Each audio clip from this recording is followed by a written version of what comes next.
Sir, you're charged with especially aggravated kidnapping. You're also charged with aggravated assault, and you're charged with theft of a firearm worth less than $2,500. You're talking about stuff that is not You will bring the jury. Hello and welcome to the Court of Public Opinion. I am the Recovery Addict, and boy, do I have a case for you today.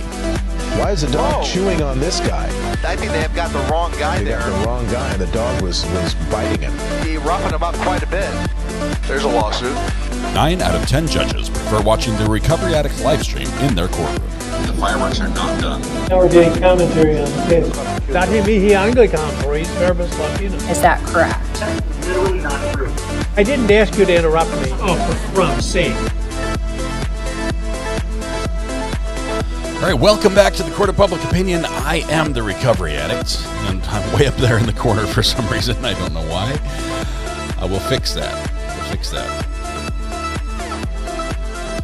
All right, we are beginning a new day, new trial.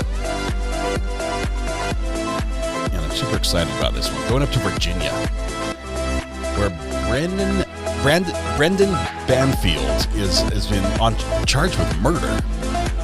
And this story, it gets more and more convoluted as you dig deeper and deeper into it. I called it the Twisted Love Triangle trial. But I guess it's a quadrant. It's a love cube, I guess. I don't know how to describe it. I guess you could say I'm sort of at a loss for words, because had everyone been willing participants in this, it would be one thing. But one of the key members of this Twisted Love Triangle that was supposedly occurring around the time of the murder was not aware. Yeah. And that's going to be a thing. That's going to be a thing as we go to that. Let's see. We've got some fun stuff to talk about for sure. Give me just a second to get all the boxes where they need to be. And box 3 is going to be off for a second. Box 3 is going to be on. Box 2 is going to be off.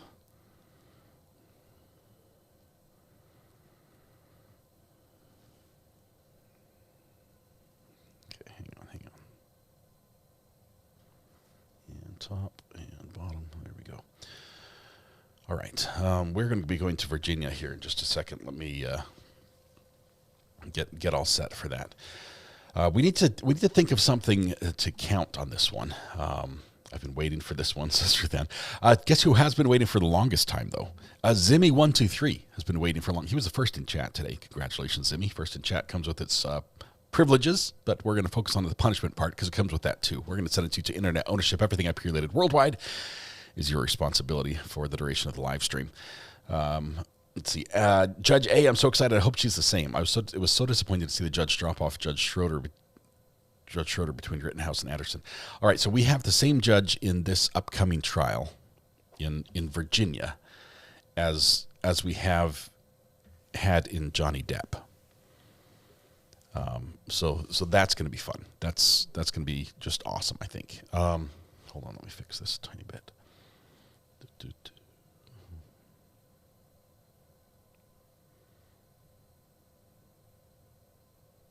There we go. Bring the jury. You will bring the jury. We have to figure out what we need to count in this trial. Jax Cooks, member for 12 months. He hit the year mark. Congratulations, my friend. New color courthouse looks great on you. That orange is fantastic. Congratulations there. Can you give us a narrative about the trial? April, I struggle to do this. Let me do this as best I can. Brennan and his wife, married, with child. I think is it children or child? I'm mixing him up with the brother's trial. But married with kid and or kids. Get an au pair to help take care of the kids. Brennan likes this arrangement. He likes the au pair a lot. They start having a relationship while he's still married. He decides that he's going to get rid of his wife. The au pair's like, yay, divorce, my favorite. And that way we can be together forever. No, he had other plans, more permanent plans for his wife. And so they start plotting her demise. They plot her death. Brennan is a federal IRS agent, so he carries a gun for work for the IRS. The au pair from Brazil that gets roped into this plan, and they decide that they're going to use this a cover story where in the story the wife is unfaithful.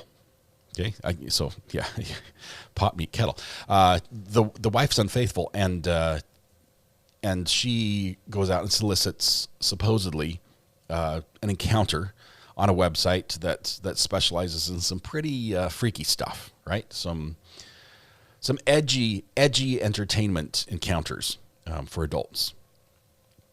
The problem is the wife is not the one, according to the state, that made these arrangements. It was Brennan and the au pair pretending to be the wife. So they talk and negotiate with this third party, well, I guess fourth party, because it's this guy from the website, and say, we'd like to have this encounter. Hi, I'm the wife. I'd like to have this encounter where you show up and I'll pretend like I don't know that this is going on, and I'll be all surprised, and you're going to be forceful, and it's going to be this forced consensual experience. So don't be surprised if I'm really good at acting and make it look like, you know, that I really, I'm surprised, I'm going to try to fight you off type thing. Yeah, it's pretty bad. So when the dude shows up, he's ready to play his role. I don't know how to say this, of rapist, and she is actually not a willing participant, but he's been prepped to think that her actions are part of the play. Okay. Yeah, they went out the doors. We're done. So that happens. The au pair and the husband have choreographed. He didn't actually go to work. He went to McDonald's. The au pair, choreographs her taking the kids out right at the time he's arriving. She makes a cover phone call to the wife's phone to say, hey, some guy just showed up, but the phone has been turned off and put in the drawer downstairs by the husband previously. And then the au pair calls the husband. Is like, hey, some guy just showed up. And he's like, what? I'm going to get over here. And they go into the house and allegedly finds this encounter playing out in the bedroom, and they shoot the man. In this case, on a penalty of law. Thank you. All right, the case of Commonwealth versus Brennan Banfield. Mr. Banfield is present in the courtroom with his attorney, and the Commonwealth is present. We have any preliminary matters before the jury comes in? No, ma'am. Okay, all right, let's go ahead and bring the jury in. Wow, that was quick. Jury's being brought in. Somebody has brought a fidget toy to play with on the microphone. I'm hoping that gets fixed. Can you push the button and turn it off? The judge looks, can you push the button and turn that off, please? Please push the button. Yes, we are bringing in the jury. We're ready. I've missed Judge A. Bree says a bleep jar. We're going to need a bigger jar. We've got a bleep barrel is what we have. A bleep barrel. I don't know what we count. Do we count things that should be in the bleep jar? Do we count number of times I have to switch camera angles because I'm blushing so badly? I look like I'm on fire. What do we count this time around? What other case did the judge star in? Johnny Depp. Yes.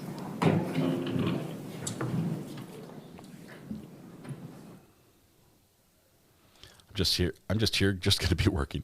Of all the trials, I hope this one is still work friendly.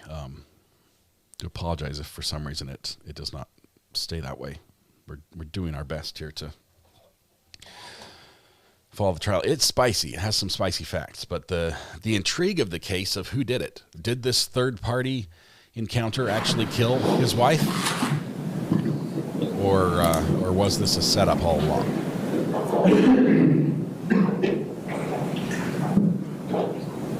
Let me work on the audio, see what I can do for you here. All right, Good morning, ladies and gentlemen. Thank you for being punctual today. I really do appreciate it. Just a reminder, these seats you're in now are the seats you'll be in for the duration, okay? All right. Opening statements from the Commonwealth? Just a moment, Judge. Starting straight with the opening statements. Sandy says, for the swear barrel. Thank you very much.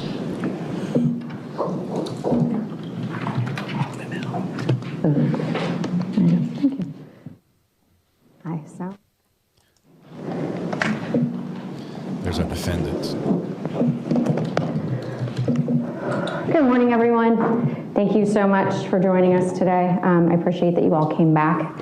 I know yesterday was a short day. Today might be a long one, and you're in for several more following that, but we'll try to keep your attention and ask you to please remember that your job here is to listen to the evidence, right? Take notes if you need to.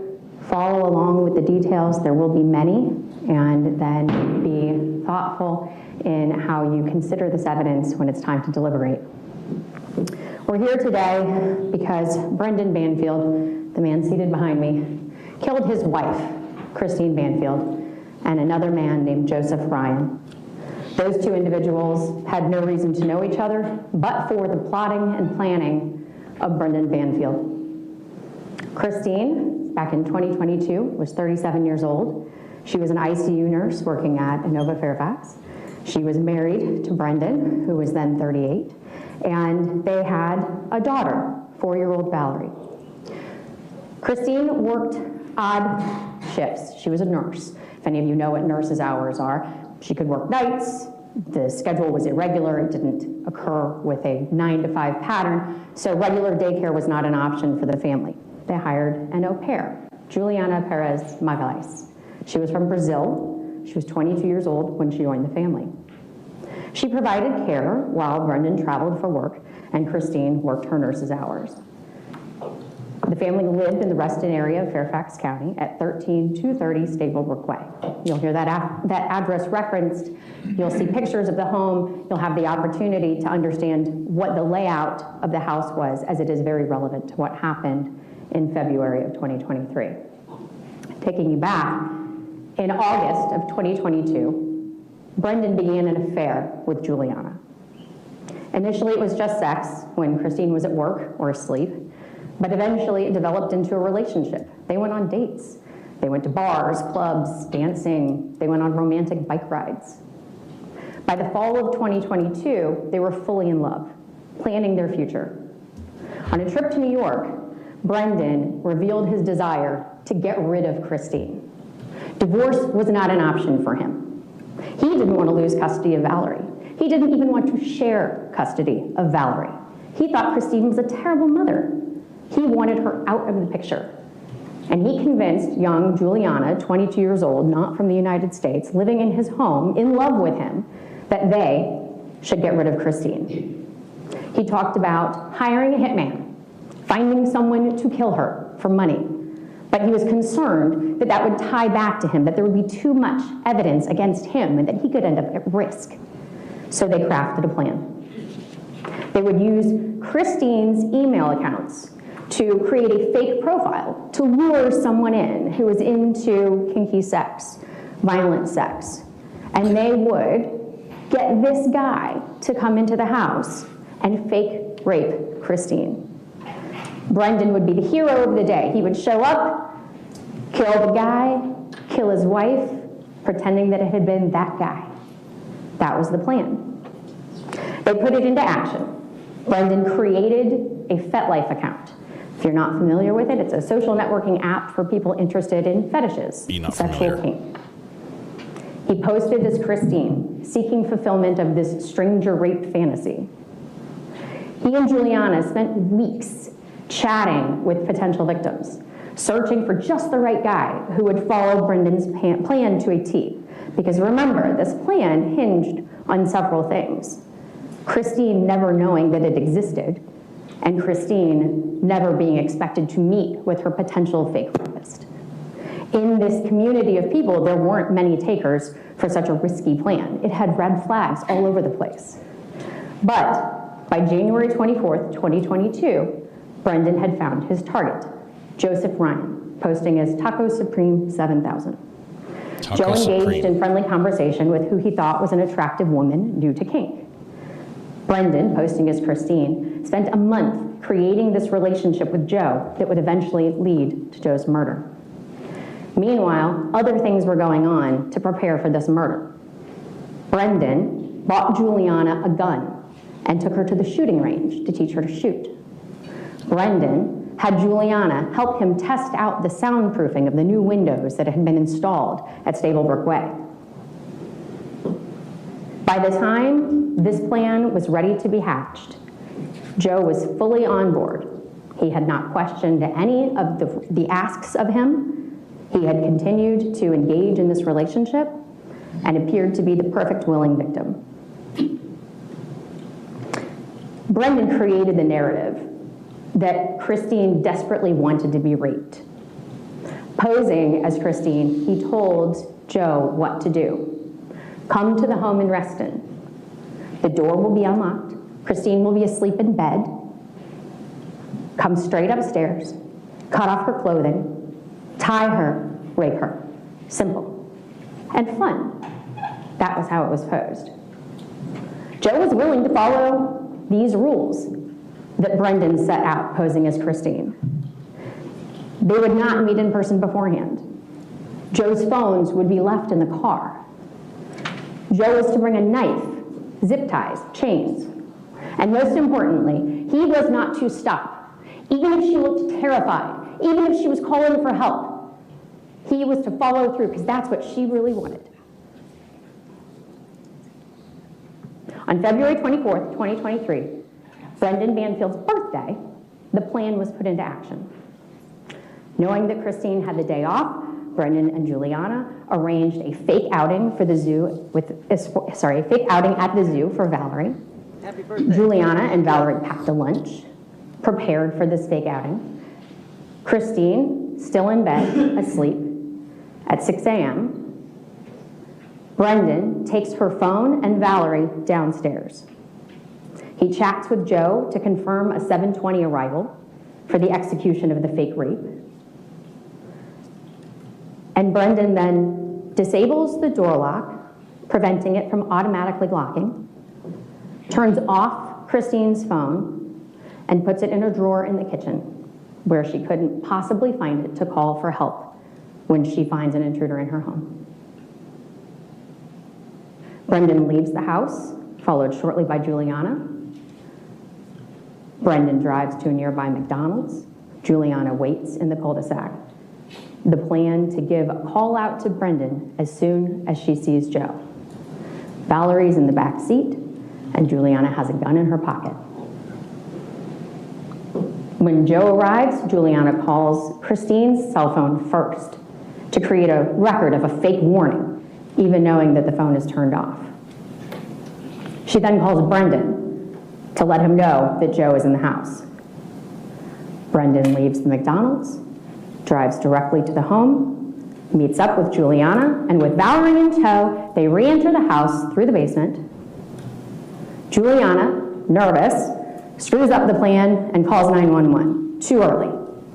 She hangs up as soon as Brendan's giving her the signal that this wasn't the plan. They leave Valerie in the basement. They sneak up the stairs to the bedroom where they hear Joe Ryan and Christine.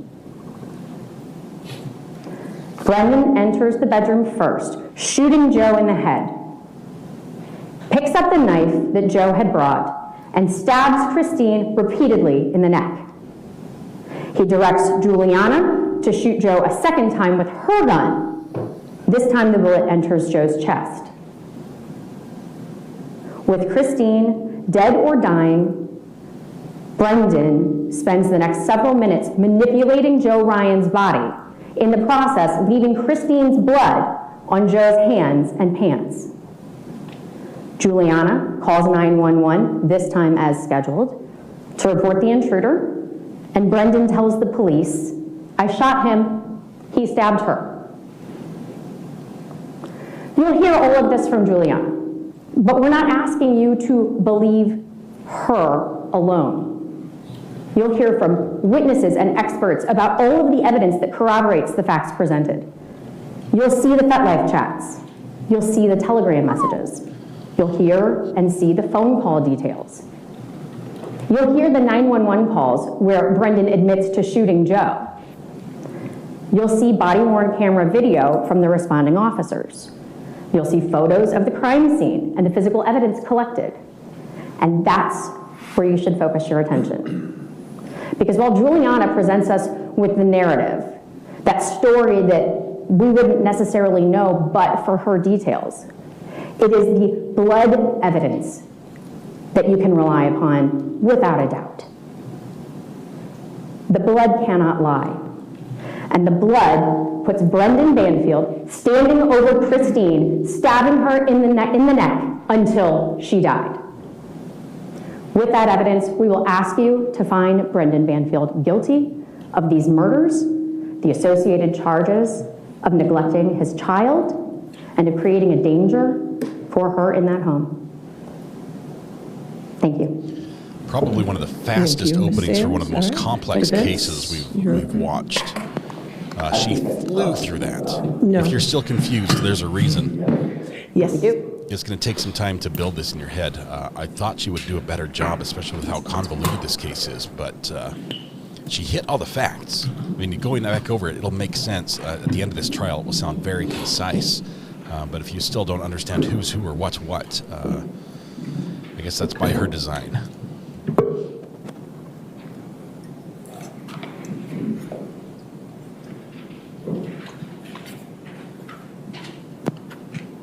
Are we doing 50 Shades of Red counter? Is that what we're doing? No. You want to check Ms. Sanson? You're off. Pamela, thank you. Appreciate that. I did, because I didn't want it to make all the banging noises. Just don't touch the microphone. That's what makes the banging noises. Green is go. Green is go. Yes. We can hear you. Okay. You can put that in your pocket if you want.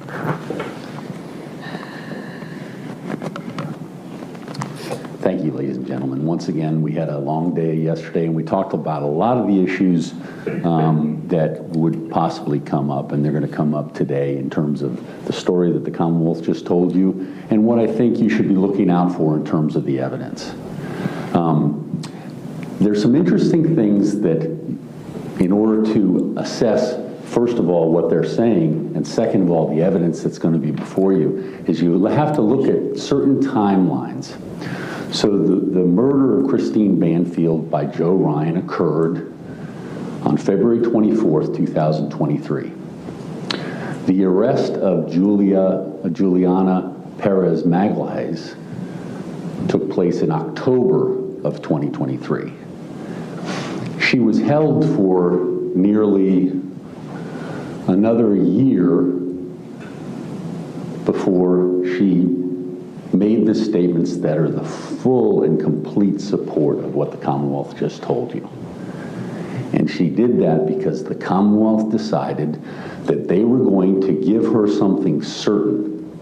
They were going to give her a plea of guilty to a manslaughter, which is a lesser included offense, and guaranteed time served upon her testimony here today or tomorrow or whenever that testimony is.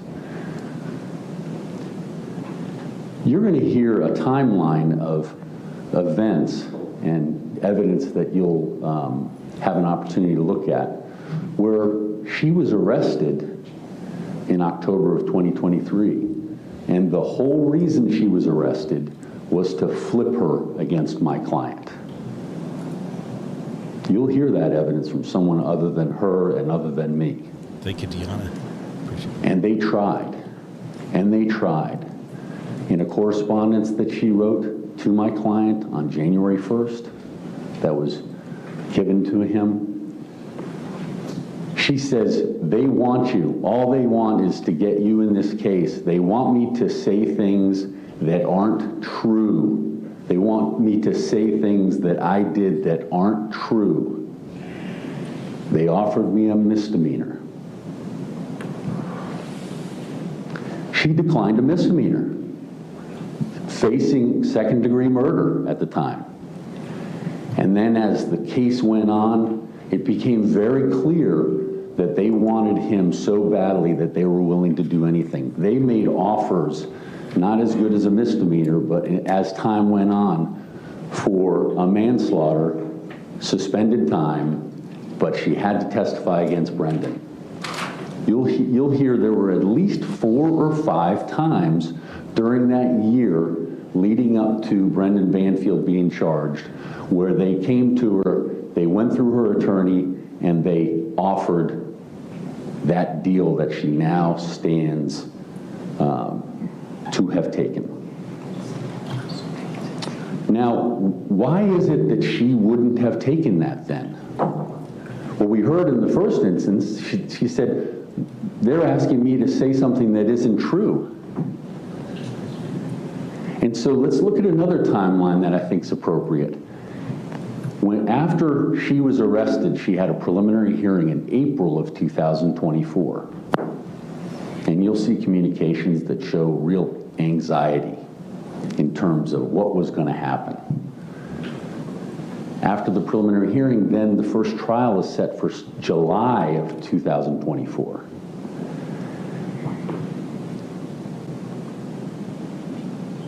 Her attorney continues the case against her will. There's correspondence that says, I wanted to go forward. I wanted to show my innocence.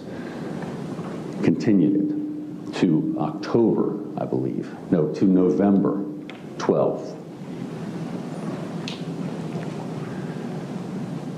During that point in time, she'd lost trust in her attorney.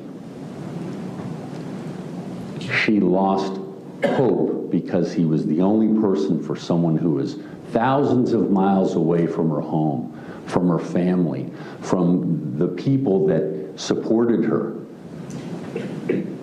She lost hope in the person who was there to represent her. Whether that's true, whether that's right or not, I don't know. But what you'll see in this timeline that I'm going to create for you through evidence is that she was upset, and she said at one point, I can't believe he continued this case. I didn't want that, I don't want that, I just want to go forward. He better not do that again. We go through a period of time into September. The stress and the anxiety starts to really ramp up for her. Approaching her November 12th court date. My client gets arrested. In her mind, she loses even more hope because he was the person who was on the outside who she really was depending on. They had an affair. You're not going to get any disputes from us. But he played a role, a supportive role to her while she was in jail, while they tried to do their little experiment on what would she take in order to come forward and tell a story. You'll hear in October, she went for emergency surgery, had a gallbladder surgery, spent 2 weeks in the hospital. And soon after she got out, she received word that her attorney was going to continue the case again because he needed to get a digital forensics examiner. Red Pen, thank you for for to review the 36 evidence months. That hadn't been done up until that point. That was the last straw. Whatever deals that had been rejected, the most recent time was September 30th. Whatever deals had been rejected, she was in for now. One of the deals was suggested by her attorney after he was upset with her, after she was upset with him in July.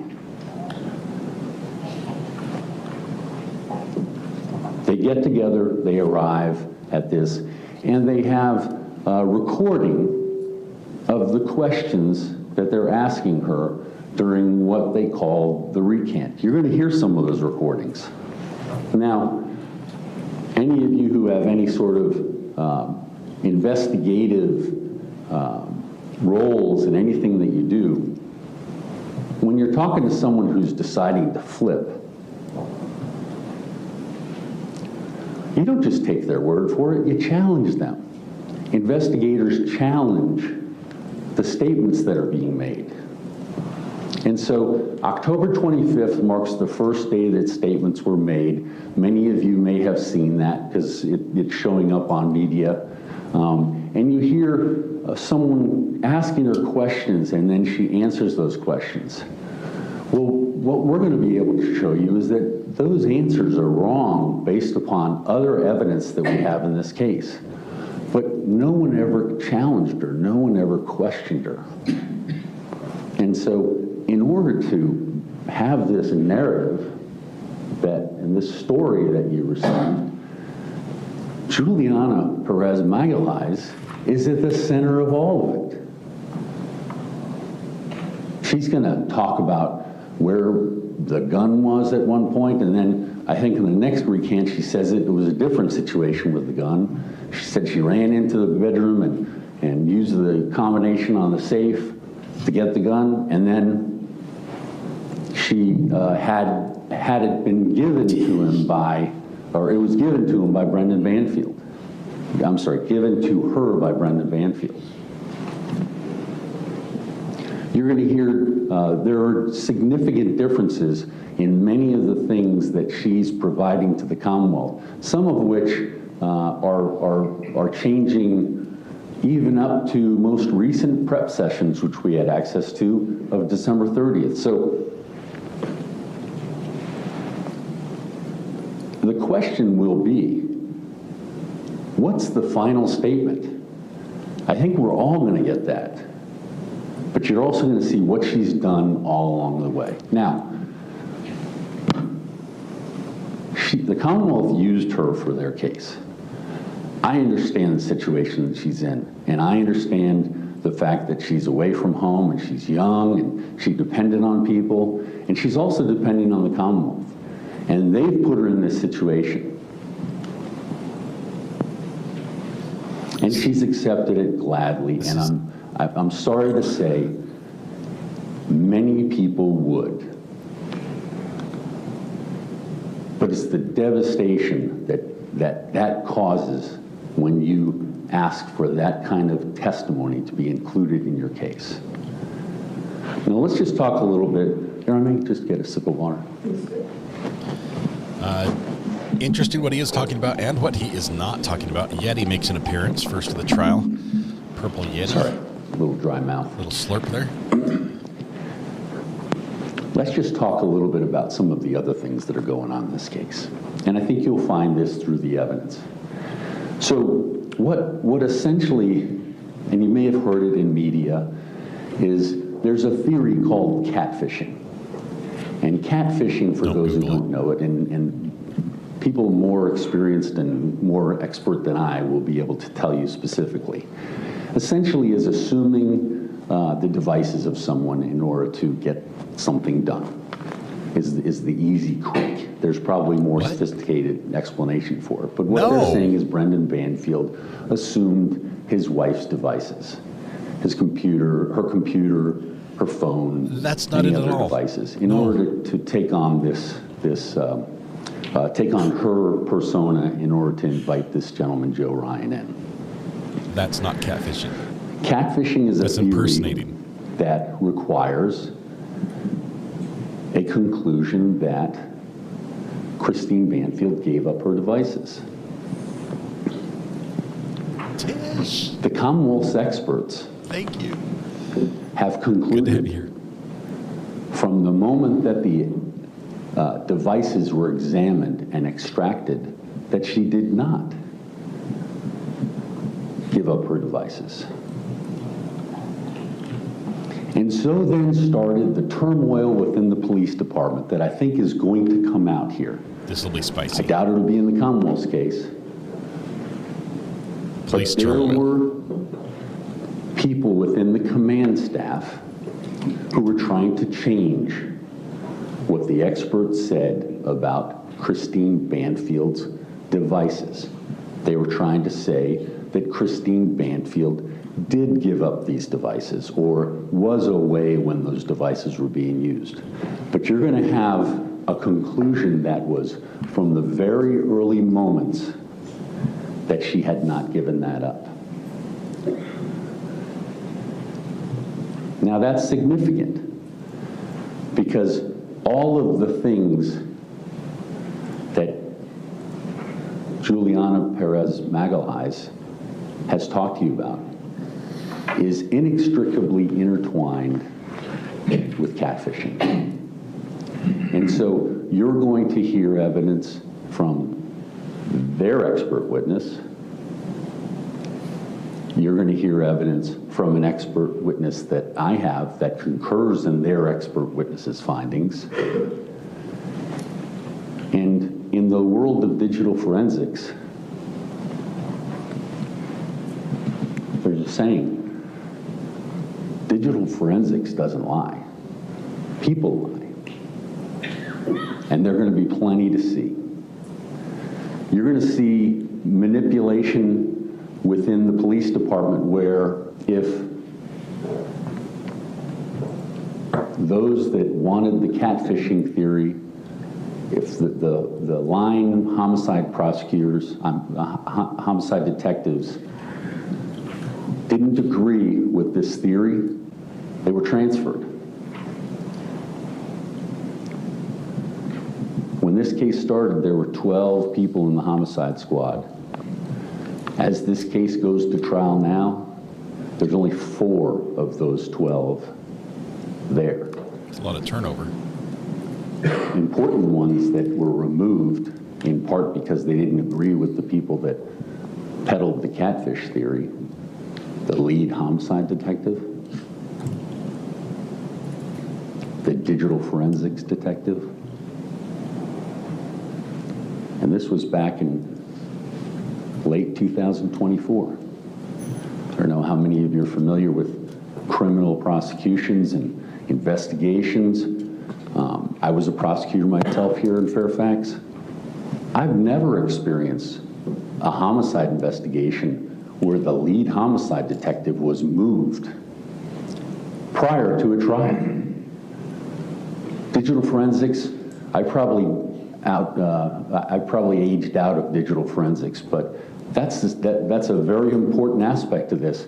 So I couldn't say personally whether that would have happened back in my day, but there are factors here that I think that haven't been brought forth by the Commonwealth.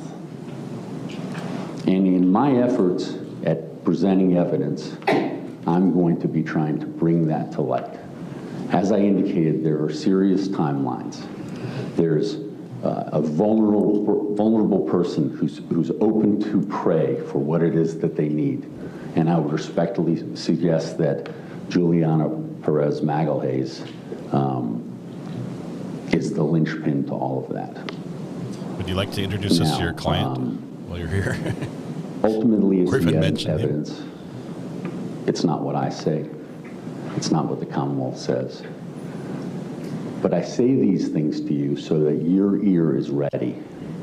Because you're going to see a presentation of a horrible, tragic, awful event for everyone involved. And there's no disputing that. And as I said earlier, we're not disputing, you won't hear any dispute as to the relationship between Brendan Banfield and Juliana Perez Magalhaes. But there's an awful lot more to look for, ladies and gentlemen, and that's what I'm asking you to do. Thank you very much. Thank you, Mr. Carey. All right, your first witness, Ms. Sands. Wow. Judge, it's going to be Alicia Dale. Thank you, Ms. Priscilla. Alicia Dale, witness number 1 in this trial. Interesting choice of open for both defense and the prosecution. Your Honor, we had spoken to your client about his shield for the screen. Okay. We don't have it as of now. Okay. Well, you know what? What kind of computer is that? Say it. I was going to say we'll just turn it this way. I think camera angle. Do you want to use mine? Sure.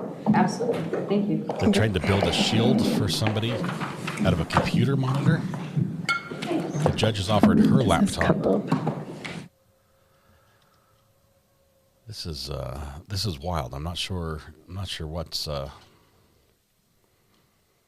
I think they're trying to prevent the cameras from being able to be seen, or the screen from being able to be seen by either the cameras or somebody in Swear court. or affirm to testify truthfully in this case under penalty of law. I do. Thank you. Okay, catfishing is a part of this trial. The person who was catfished was not. Can you give me the dongle? It doesn't have any. It was not Christine. It was Joseph. No, thank you. Joseph was catfished. I don't know. I need mine because it's HDMI. I heard HDMI in there. Looks like we're going to get video. I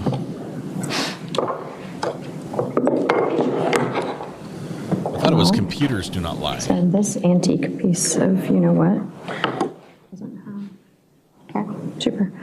Can I see yours? We're gonna double dongle. We're going to double dongle. But we're learning all sorts of new terms today. Got catfishing, No, double it's the other dongle. If not, we'll just use my computer. Nope. Okay.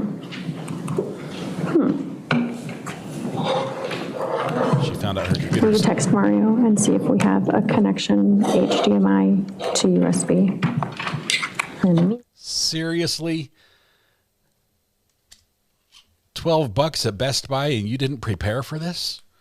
I'm sorry. Lawyers, a full year of law school should be devoted to tech in the courtroom. Okay? Seriously, lengthen law school out. Teach them how to use computers. We have a double dongle situation, which dongle to dongle to dongle. Usually that causes problems every single time. Every step you add, it's like adding another weak link in the chain. So we're texting Mario right now. Mario, run to Best Buy. We need a double dongle and an HDMI to USB-C.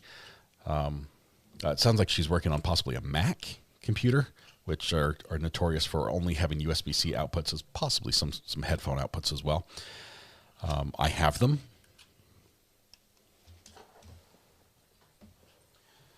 Let's see. While you're waiting, Mario, if you just want to run down here real quick, let me just fish in my bag blindly and see if I can find what you're looking for. Oh, could it be these? Okay, USB-C to HDMI or USB-C to everything, even HDMI. This is all you need. I've got 2 of them. I'm probably using 6 of them while we're speaking. What you don't want, be careful you don't pick up the wrong one, Mario. You don't want a HDMI to USB-C or USB-A in this case, because this is for inputting video into your computer. Don't get that one. I can send you an affiliate link if you need help, Mario. I gotcha, man. Few technical difficulties. No, it's operator. I'm going to first ask you to state and spell your name for the court record. My name is Alicia Dale, ALICIA DALE.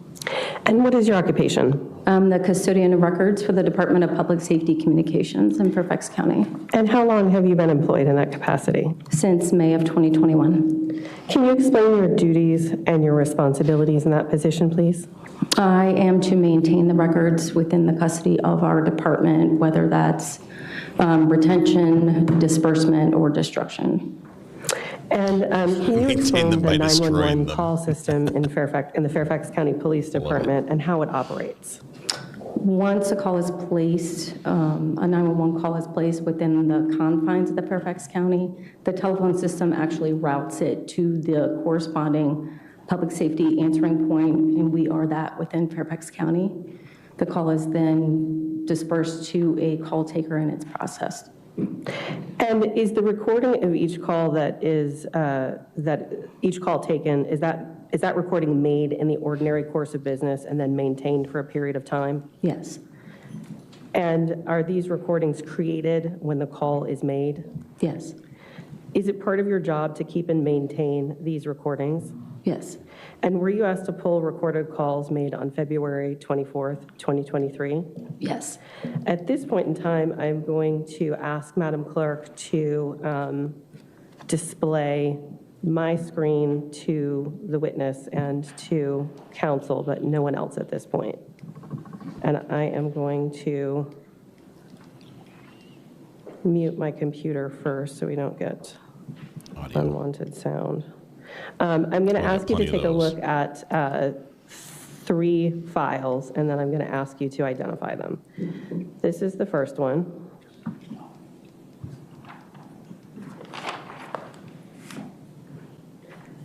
And I'm going to show you all three and then ask you about them if that's okay. Okay. Just for the record, what evidence number would this? This is Commonwealth's Exhibit 1. Would be the first one you shared? Yep. Okay, thank you. The second one, Your Honor, is Commonwealth's Exhibit 2. Okay.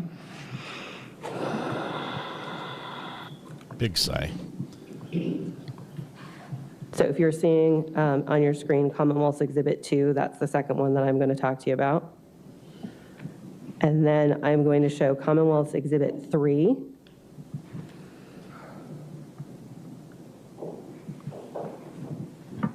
And this would be the third one that I'm going to talk to you about. Okay.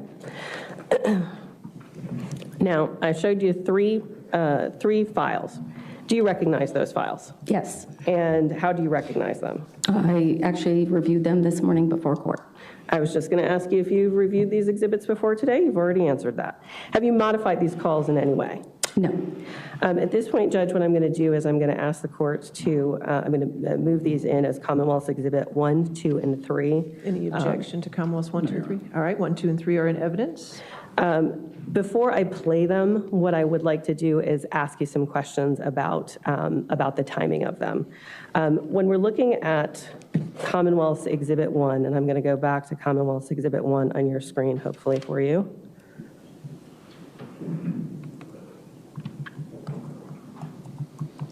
JMR, you're right. That's why I carry so many different ones. Want to have a compatible. At the bottom, it's at the dongle. bottom left-hand side of my screen. The numbers 74732. What do those numbers indicate? That means the call was received, answered at 7:47 a.m. Okay. And then the timestamp on Commonwealth's Exhibit 2, likewise, I'm going to put that back up on the screen. And we see 7:47:49. And that call was placed, that was an outgoing call at 7:47:49 a.m. Okay. And then looking at Commonwealth's Exhibit number 3. Sorry, did we establish We see what phone numbers that these is are? 80205. And that was a 911 call received, answered at 8:02 a.m. Okay. Thank you. At this point, Judge, what I'm going to do is I'm going to play the 911 calls. All right. All right, this is going to be the audio from the 911 calls. I believe there were two of them. The first one that was hung up, possibly, followed by the second one where they report This is one. The break-in. February 24, 2023, 7:47, 32. Fairfax County 911, where's our emergency? Hello, Fairfax County 911. February 24, 2023, 7:47, 39. What was the time of the first one?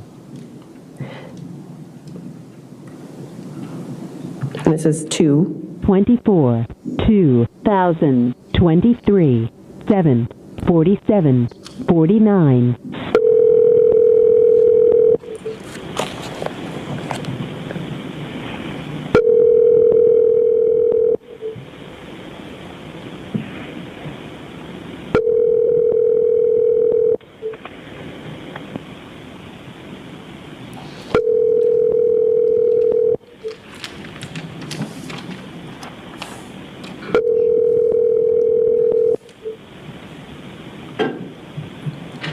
Is anybody working at 911 this morning? Please leave your message for 57142. Hello, this is Fairfax County 911. We had a call from this number. If you have an emergency, please hang up and dial 911. This call is named error. You can disregard this message. Thank you. February 24, 2023, 7:48:40. 7:48. And this is 3. 24, 2023, 8:02:05. Fairfax County 911, where's our emergency? I need help. My friend, she just was stuck in the knife now. She's bleeding a lot. I don't know what to do anymore. Okay, where are you located? What's your address? Oh my God. Take a deep breath for me. Just let me know your address.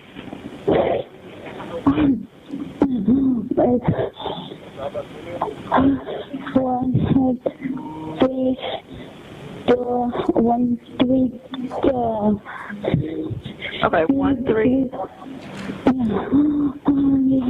Take a deep breath for me. You're on Stablebrook Way? Are you on Stablebrook Way? What's your house number? It's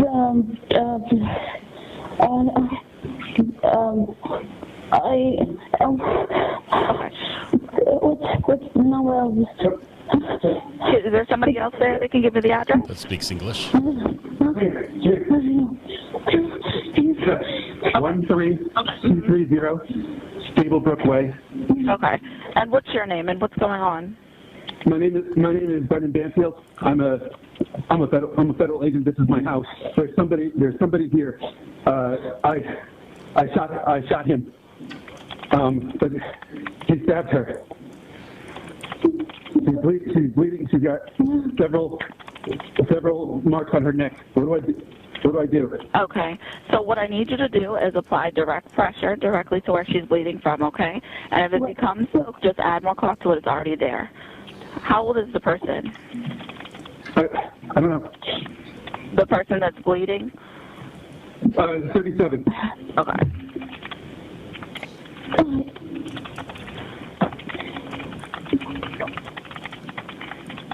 Okay, so the person that you shot, where is he? I don't know. I don't know him. Okay, where is he though? He's here. He's on the ground. Okay. Okay. And the person that he stabbed, where are they now? Are they still in the hospital?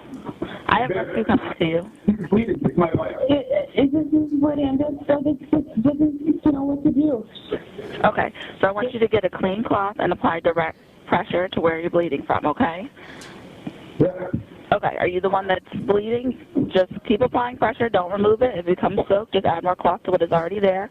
Do not use a tourniquet. If one is already on, don't remove it. And don't throw or flush any blood-soaked items, okay? And, sir, I need you not to touch the weapons or disturb the scene at all. And don't touch or remove any impaled object, okay?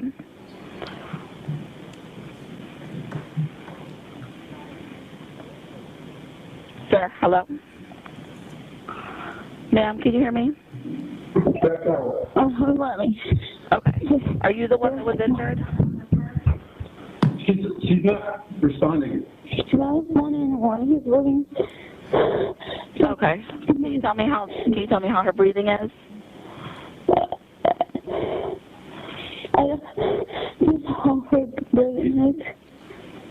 She's heart's still beating. She's still breathing. Okay. Just keep applying pressure to where she's bleeding from and just put her on her side, okay? On her side? Yeah, on her side. You said she's breathing normally, she's just not responding to you? She's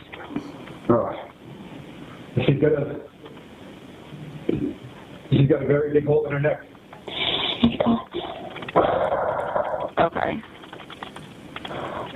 Just keep applying pressure, okay? Just keep adding more cloth that's already there.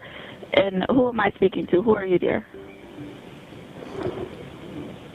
Are you? His wife. Okay, so who's the person? Where's the person that's bleeding? Where are they in the house? They're upstairs. Okay. In the bedroom. Okay, and where is the person that was shot? Are they also in the house downstairs? Yes. Yeah, he's in the bedroom too. Okay. I can understand why that. Yeah, they're on the way. 911. They're coming to you now, lights and sirens, okay? And any weapon is secured, correct? Any weapon is secured? I have the weapon. Okay, can you just leave it where it is? Okay.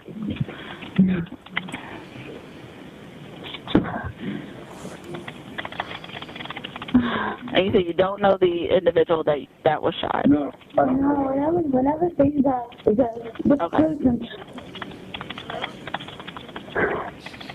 We've listened to a lot of 911 calls. And sir, where are you? Are you taking care of the person upstairs? I'm trying. I'm trying, but it takes too long.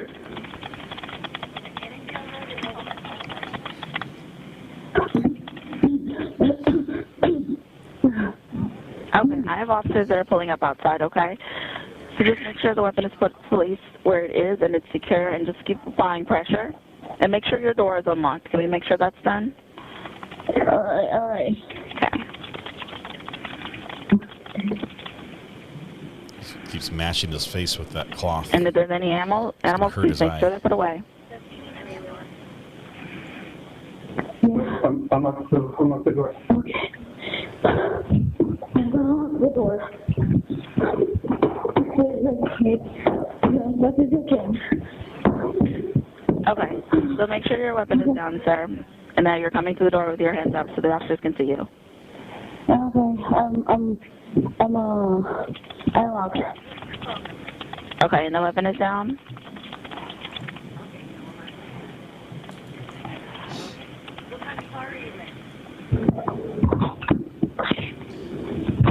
You can hear other 911 calls going on. Are you there?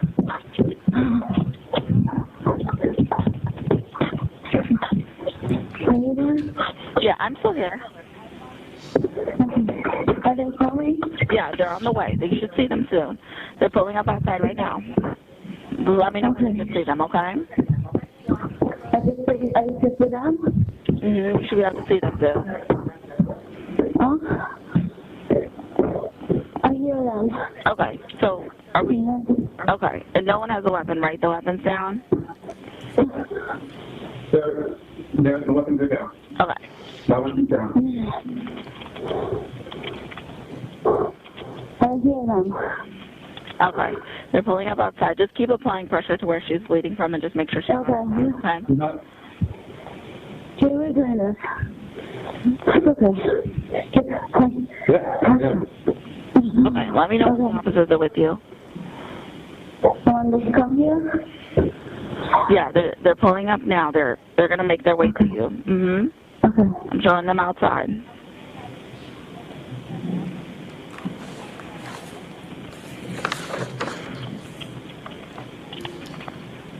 He's wiping his ears now. I'm not sure where he's crying from. They can come in. I'll go ahead and disconnect with you. Speak to the police, okay? Come in. You guys.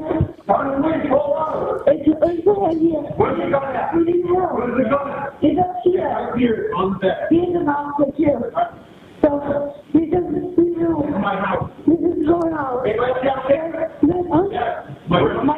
February 24, 2023, 8:10:38. Judge, I don't have any further questions. Mr. Carroll may have some questions. Cross-examination. Ms. Dale, I've heard that before, but when I was listening now, it appeared that there was a lot of typing going on. Do you know, was that typing verbatim what was being said to the dispatch? Verbatim, no. Okay.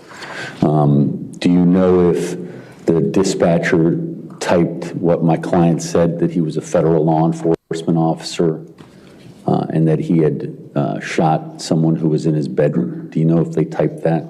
I don't remember exactly what was typed into the CAT event as far as what was surmised from the phone call. Would that be part of the records that you're the custodian of? Yes. Okay.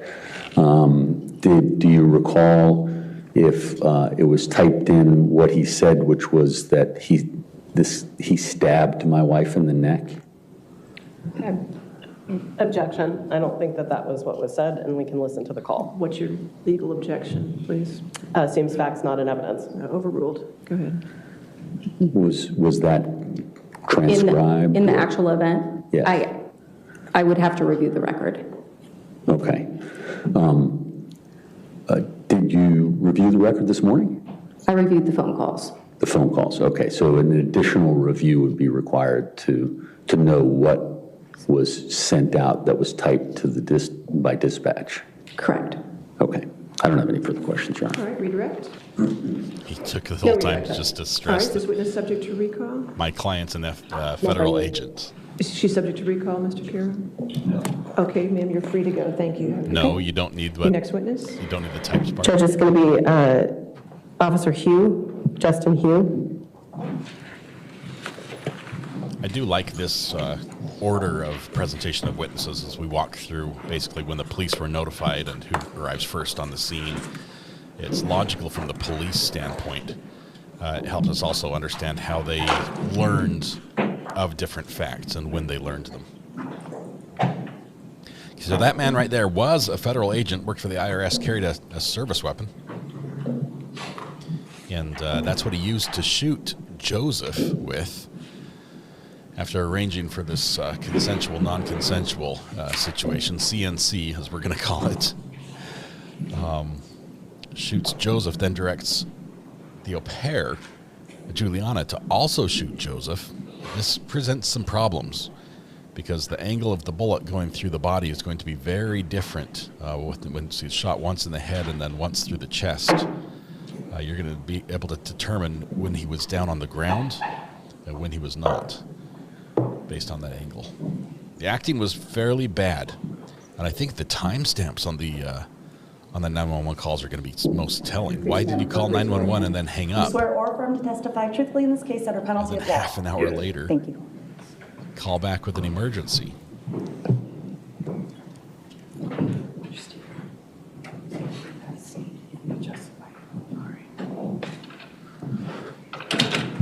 Oh, sir. Johnny Depp once said there.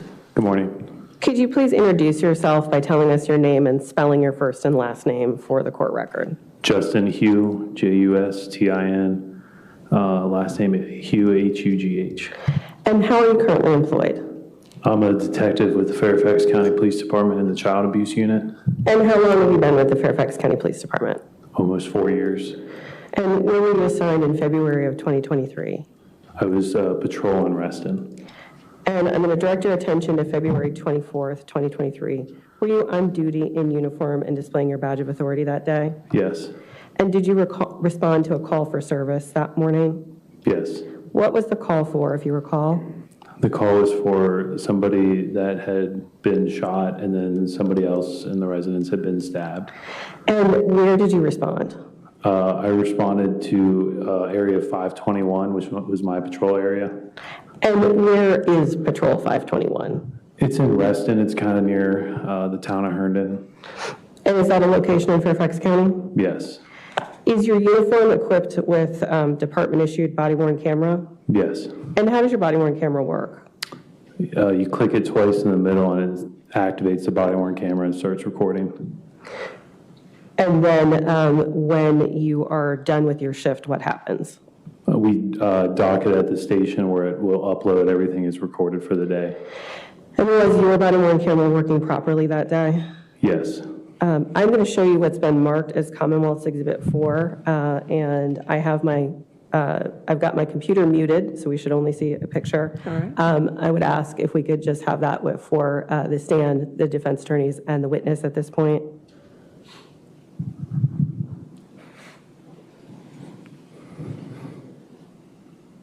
Do you recognize this exhibit? Yes. And how do you recognize it? It's my body-worn camera from that day. And have you had the opportunity to review this before today? Yes. And is this a fair and accurate depiction of what you did and saw as you responded to this call for service that morning that you described earlier? Yes. Judge, at this point, what I'd like to do is admit this as Commonwealth's Exhibit 4. Any objection to 4? All right, 4 in evidence. Judge, I am going to ask if we could have this displayed to the jury, the witness, counsel, and the stand only, not on the screens. Not in the gallery. Not in the gallery. Okay. And there will be sound. Okay, that's fine. Okay, so we might only hear this one. Well, I got voices inside. Let's do something quick. Stack up on me, I guess. Stack up, that's how they enter in a group. County police, call out! Where's the gun at? Where's the gun? Alright. So, Jesus, get help. This is so help. Anybody else downstairs? Where's the shot person? His daughter is downstairs. She's just Who else? Just us? Yeah, she's just for his daughter. They're saying one of the patients is outside now. Give me the blow. Okay. Alright. Watch out, we got him. Can you turn the lights on in here? Yeah. Give me a, what can I do to help? Chest seal, give me a chest seal. Yup. Bring it up. Anything I can do to help? What else would she stab? Sorry, I don't stab them. Tank, come here. Got something on their hand. Okay, she got something. There. Stand right here. Yep. You got multiple stab wounds to the neck. Okay. Secure those guns. Ma'am, I need you outside now. She's breathing. What do you need? Get medics in here now. Get a chest seal. Seems full to medics.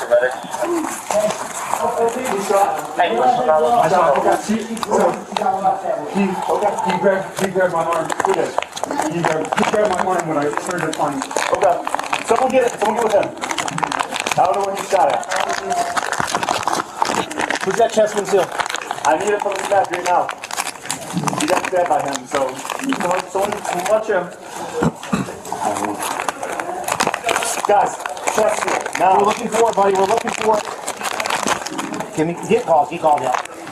Here's Gauze. Up this way. Upstairs. I need chest seal on her and I'll get Wounds seal. right now. Just stay right there. There's another one behind me.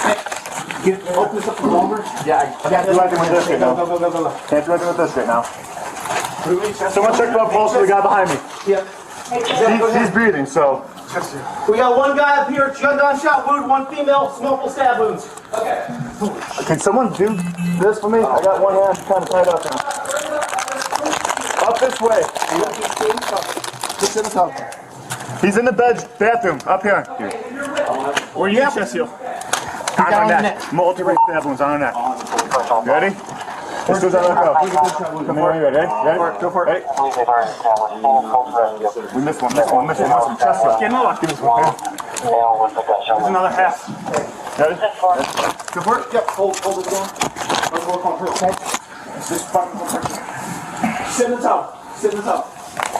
top. You need another chest seal? Yeah, whatever you have. Hey, get another. ALT, get more block kits. LT, we need more block kits, or chest seals you can get. Carmine Bravo, Preston County 4. How many is that? We need you guys in here. I don't know. Is he shot in the head too? No, shot in the chest. That's a lot of blood. Looks like it's probably from a lung. No need for K9 or healer at this point. K9 10. Yeah, right there. know what's Securing firearm.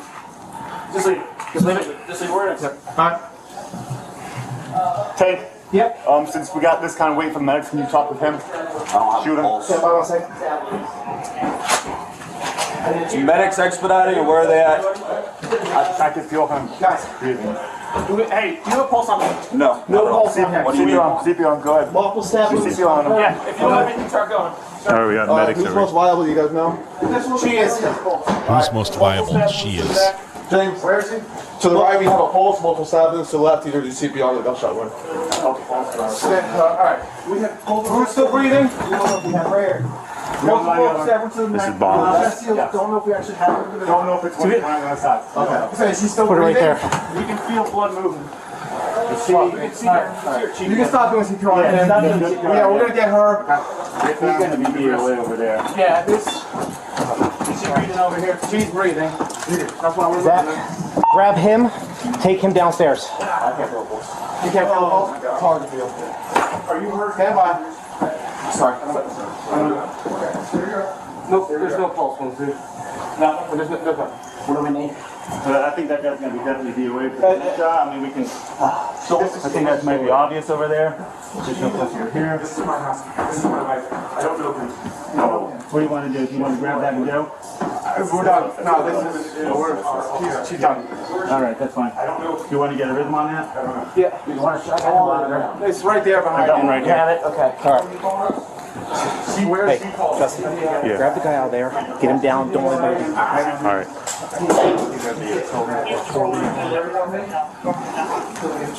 Wait, is that not Bombers? I don't know. This is not Bombers, it might be his. There was two on the bed when I came in. Okay. Okay, this one's got blood on it. All right. So stay with him. He might have, I'm not sure if he shot the guy to stop him from stabbing. Sir? Yeah. Sorry. I'm going to wait till they're done getting her out of the way before I try to get in to walk over. You don't know that guy at all? I don't know. Yeah. I'm trying to figure out where's the gun currently. We have two firearms right here. Leave them right where they are. That's where we found them. We moved them away. All right, that's fine. They were on the other kind of.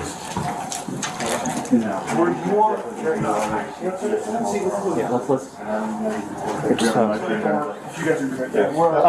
Hey, Sarge. What's up? Do you want us to escort him outside? Stay with. Okay. Working, so we're going to be coming Okay. I'm not sure. We're not working. No. But I'm getting them out. So once they. All right. Let's move her and go? Yeah. Let's just move her and go. All right. Get you downstairs. Hey. All right, we're going to move them. Very closely, we're going to escort him down. Don't touch anything. Got a knife here. Yeah. Is there kids down there? Zach? The kids are out of the way. Kids are outside. Of course, we're going to clear the rest of the house. Don't worry about that. Don't worry about that. Okay. Just grab them out when they go. We'll go with her, that's fine. Zach, stay here. You're with me. We're going to check the rest of the house. I'm escorting him down. He's going to stay. We're going to make sure no one else is hurt in the house. Okay, all right. We're going to get husband downstairs. All right. Wow. Just for the record, we'll admit that under seal, Commonwealth's 4. Understood. Let's talk about what we just saw. When you entered the house, we saw one officer ahead of you. Were the two of you the first two officers to enter the house? Yes. And when you came upstairs to the bedroom, did you see any unsecured firearms in the room? Yes. Can you tell us how many? 2.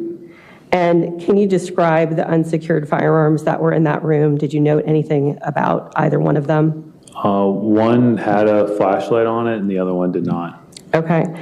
Did you handle either of the unsecured firearms? The one with the flashlight on it, I handled that one. And what did you do with it? I moved it twice. The first time I moved it just from the corner of the bed to in front of me, and then the second time I moved it to the other side of the bed near the other firearm. And did you note anything about that firearm when you were handling it? There was blood on it. And Judge, at this time, I'm going to show Commonwealth Exhibit 5 and ask that, and it's going to be a still photo, just to witness and counsel. Okay. Let's see if we can get better audio here. It's not the greatest picture, but. Is this the firearm that you handled? Yes. And is this the position that it was in when you entered the room? Yes. Can you describe the position, what we're looking at here? The gun is in the bottom right corner of the bed. It's pointing towards whatever's kind of behind me. And when we're talking about the bottom right corner of the bed, are you standing at the foot of the bed facing the headboard, or are you? Okay. Yes.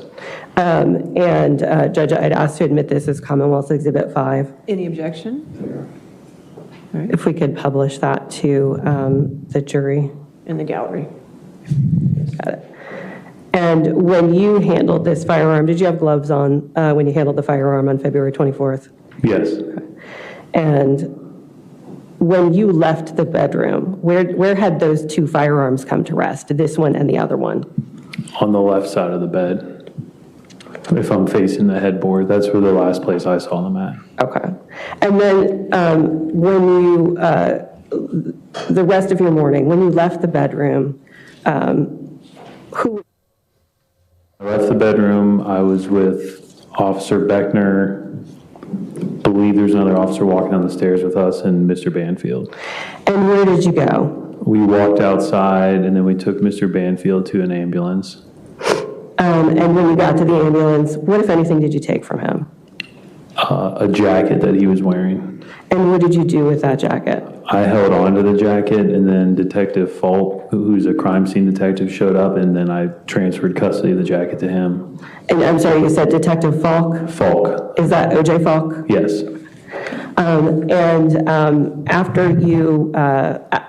After you left the defendant's company that day, did you remain at the scene? Did you go back into service? What was the rest of your morning like?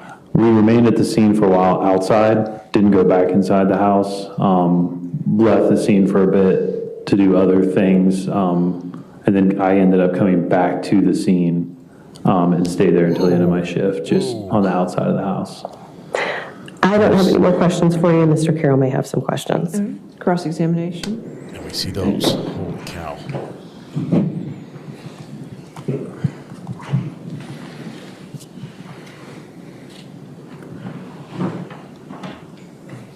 Good morning, officer. Good morning.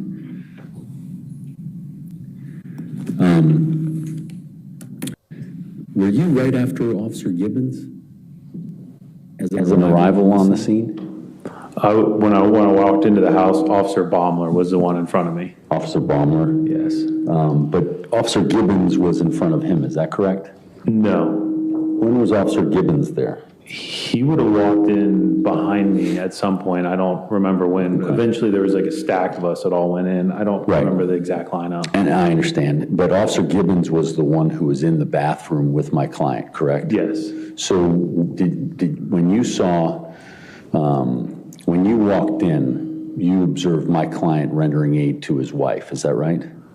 I don't recall what I saw when I first turned into the room. I know he was in the room. I don't remember the positioning though. Okay. Do you recall Officer Beckner arriving? I remember Officer Beckner coming in the room. Okay. And were you present when Officer Beckner started,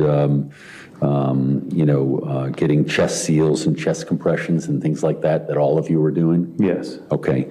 And did you observe, according to Officer Beckner, a panic attack on my client's part? I wouldn't really know. I wouldn't say a panic attack. I would say I witnessed his behavior. Okay. I don't know how you exactly would define a panic attack. I didn't think of it. I didn't think it was anything super. His words, not mine. Yeah.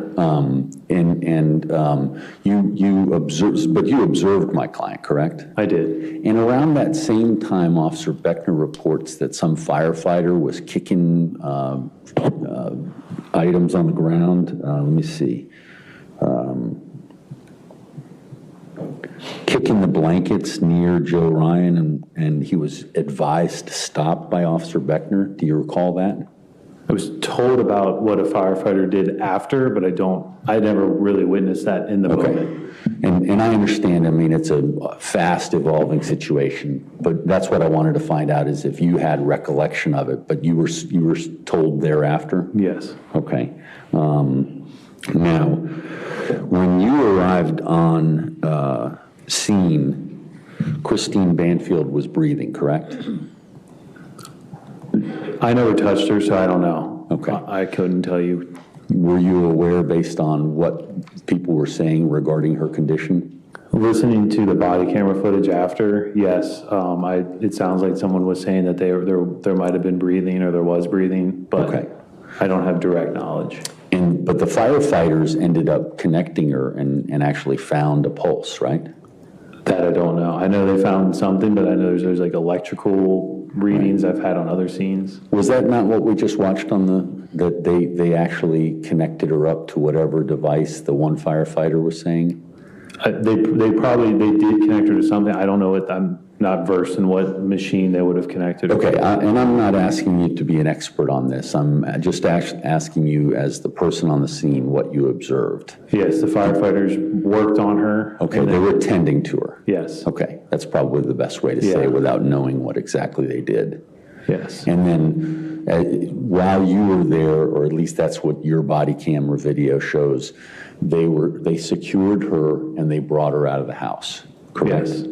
And then, I'm sorry, I thought somebody was saying something. And then after she was secured and out of the house is when, how long after that was it when you and Officer Beckner and my client all walked out? I'd say pretty shortly after, I would guess a minute tops. Okay. Now, in terms of I guess that's the exhibit number 5, and I just keep pointing over here because that's where I saw it, but it's not there. That was a screenshot from the body-worn camera, is that right? Correct, the picture of the gun they showed. Do you want to show them the picture again? I can't judge. There's a body visible in the I'm screenshot. not sure. Just content warning. It's a picture of the crime scene in the background. Joseph's body is visible. Okay. Do you see that? Yes. And is this your body-worn camera? Yes. Okay. And did you take any actions to prepare this screenshot? No. Okay. Now,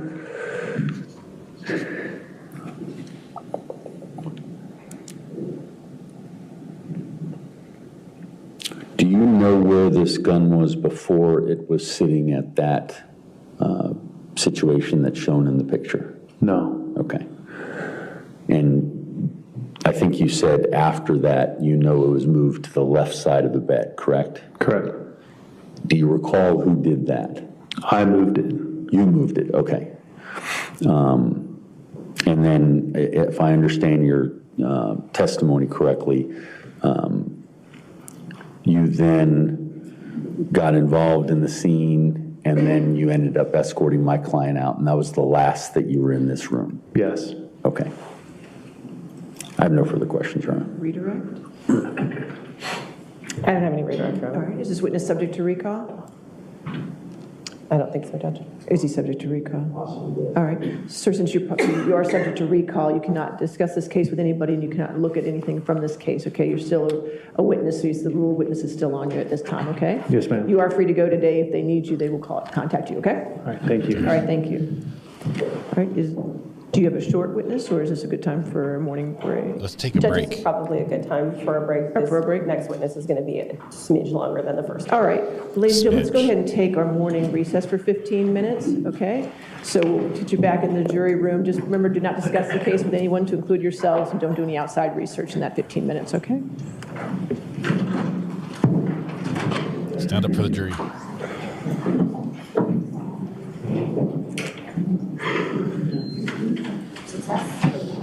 Wow.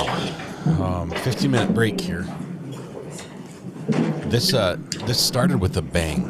This trial, obviously, day one, we get very, I would say, abbreviated openings. They seemed so short for a trial that's expected to last 4 to 5 weeks. To have just a 10 or 15-minute open. Which, So we'll come back then at 11:30. Okay. That may be about what I recall it being, but that seems very, very quick, extremely quick. As I said, that Virginia's state seal looks more violent than other states. it's more battle focused, right? You've got the fallen king on the ground with the the warrior on his chest. I'm sure people can tell me who that is specifically, but interesting open. Here's what I'll say. The state story is complete. They put the pieces together so it doesn't leave gaping holes. What I don't know is if the evidence is going to walk us through that that story, if the evidence is going to back up everything they say. A little surprised when defense got up.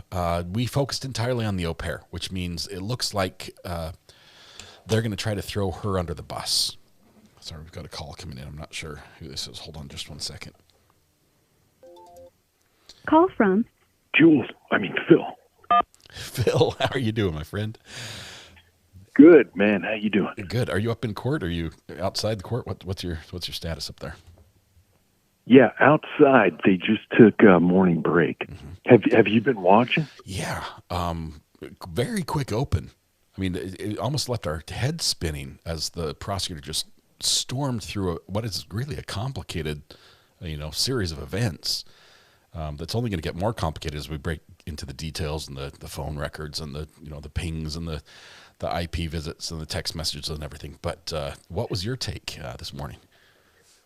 Yeah, very quick. And actually, jury selection was way quicker than I thought. Yeah, we are really moving. And yeah, openings I thought we were going to hear some new stuff from prosecution in opening, but I don't think we got too much that was like new info. But the thing that really struck me was during so the first piece of evidence was that 911 call, and I got to say the acoustics in the courtroom, it is like perfect. It is nice and loud. Surround sound. I felt like I was in the call because it is like it is like perfect acoustics, and even the defense guy, I think his name's Shapiro. He even said when he did some cross, he said, "I've listened to that call before, but I heard a bunch of typing." Which was the dispatcher or the call taker. And yeah, you hear everything. I mean, you feel like you are in the call. That kind of struck me. It's like kind of you really felt like you were there. It was kind of a visceral thing that I was not expecting. And then same thing, the jury was not shown body cam of the responders, but same thing with the audio. It's like perfect audio and surround sound. Gosh, you feel like you're there. It's amazing. The problem is the audio is so good. We're getting bad echo on the feed because the audio that's so loud in court is getting picked up again by the mics that we're watching through. And so it's not the great experience, but I could tell it was clear. We could hear the details. I could even hear in the background of the 911 call, another person talking to a 911 caller saying, "What kind of car are you in?" Which is clearly not this call. So there were a lot of details that were picked up. The mics were great. The recordings were fantastic. Phil, gotta ask you, did you catch the definition of catfish? Is that have I just understood it wrong? Catfishing? I thought it was something else other than just using someone else's device. Oh, did he explain what catfish? I remember when he said catfish. He said it was like usurping someone else's device. I'm like, catfishing is a part of this trial, right? But Joseph was the one that was catfished. He's the one that was led to believe that there was a relationship that he was going to participate in that the recipient on the other end was allegedly not involved at all. And so I'd say he got catfished, but I wouldn't say that the defendant was catfishing by using his wife's phone, or I don't know. It just seems like he blurred the lines. Maybe he's an older gentleman. It's a newer term, right? Yeah, I don't know. Someone should, maybe we need like an expert to come in and explain what catfishing is. But it was interesting during voir dire. They asked them all, the prospective jurors, if they knew anything about the case. And the first guy up, he rattled off the entire state's case. This guy could have done opening statements. He knew everything about the case. And then there was another guy that he said he had followed the case a bit, heard on the news and on the radio, and he thought it was a murder for hire case. Wow. Which was a little different. People were turning around like, what is this guy talking about? So it's weird, some of the the information that people are getting, especially the prospective jurors. But anyway, that guy was released. Yeah. You were watching yesterday when they were seating the jurors. I think he texted me like 1:39 yesterday afternoon saying we've got a jury, and it was like already wow. Because this has got a lot of attention. I was sort of surprised they were able to find a jury that was impartial and could be impartial that quickly. Yeah, there were, I think, only a handful of people that said they had heard of the case. I was kind of surprised. And also, I think we have kind of a timid jury because they asked them, has anyone been affected by infidelity, either your personal life or friends or family? That's a nice, comfortable question to answer in public. I know. Well, dude, there were other questions too, like anyone involved in BDSM, and then explained what that was, and he had to look at his paper to get all the whole acronym together. But yeah, no one raised their hand on that term. But then the infidelity, no one raised their hand. One older guy finally kind of raised his hand a little bit. Wow. But I was thinking, hang on, I think statistically people are being a little timid here. Statistically, you'd think the numbers would be higher. I mean, if the national averages hold true on this jury. Yeah. Wow. That is exciting. What are your plans for the whole trial? Are you going to be there as much as you can? Are you here for the long haul? I don't think I can swing the whole thing. I'm glad I was there for opening. I don't know if I'm going to last all day. I do have some work-related things I got to check in on later, so I'm not sure I'll be here all day. I'll try to get some photos of all the news people. It's a circus up there, right? What's that? It's a news circus with everybody up there. Actually, when I came by today, there's nobody out in front. Like if you remember the Depp trial, there's a whole group of media out there.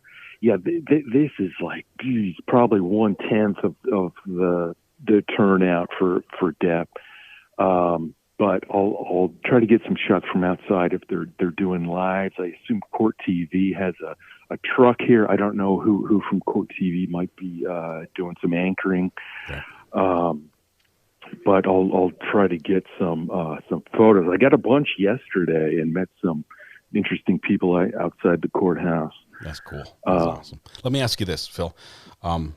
You're on Twitter. That's how we first met, I think. Well, I saw you in chat and then found you on Twitter or something like that. But how do you say your Twitter handle? Like, how's the right? I used to call you TYO Toys. Is that right? Yeah, people say TYO Toys. It originally it was T.Y.O. It stands for Tag Your Own Toys. So I say TYO Toys. But then like it was too confusing with the dot, so I just turned it into a word that people pronounce all different ways. But which is actually confusing. I have a new brand manager. I've got a new name. I want to put this out there. Sure. If you could, I can link from you now on. Okay, refer to. I've got a new channel. I've got a brand manager. New name is Hidden Phil Investigates. All right. If you could refer to me as that from now on, new channel. I love it. It focuses more on the court sleuthing that you love doing as well, instead of some of the. I mean, I love your other work. I mean, I've got this media truck. I don't want to open it because it has been in the box the whole time. But you made me this Ryder or the Mercedes media van. Love it. But Hidden Phil Investigates. We'll get our link updated for you. Make sure we share that out. Awesome. Remember to like and subscribe. Thank you very much, Phil. Can't wait if you are able to watch some more. Obviously, we'd love updates, but appreciate what you do and love seeing you in chat. Okay. Yeah, cool. I'll try to catch up in chat later on today. And everyone says you have an incredible voice, too. So, thank you. Oh, great. Thank you. Oh, by the way, I don't know if I'm on camera, but I'm wearing like a light blue kind of plaid shirt. Okay. And I'm a bald guy, handsome bald guy. Look for me. We'll look for you. They haven't shown much of the audience, so we'll see. Okay. We'll watch for that. Thank you, my friend. Appreciate the call. All right. Thanks, guys. Have a good one. Bye. Great to have Phil from Hidden Phil Investigates on giving us a little update from inside the courtroom. He was keeping us up to date as the jury selection was going on to let us know what the status was. And I guess I think I was probably the first person to know, other than people in the courtroom, that the jury had been picked. Thanks for his updates that way. So we'll update his link. Phil Investigates. Man of many talents. So.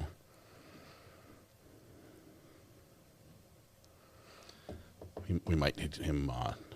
Is it on YouTube? Let me see. I was looking for it on Twitter. We'll find him here. All right, just a couple more minutes before the judge comes back, and once we get the link, we'll share it out here. Maybe I'll have him text it to us.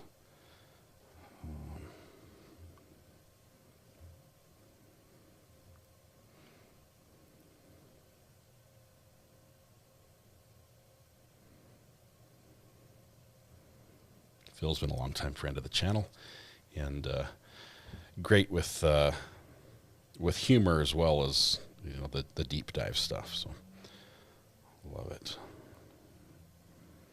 I'm gonna have him text me the link. All right. What is the makeup of the jury? I think it's like 9 women. I believe, and the rest men, I guess. But the women part was interesting.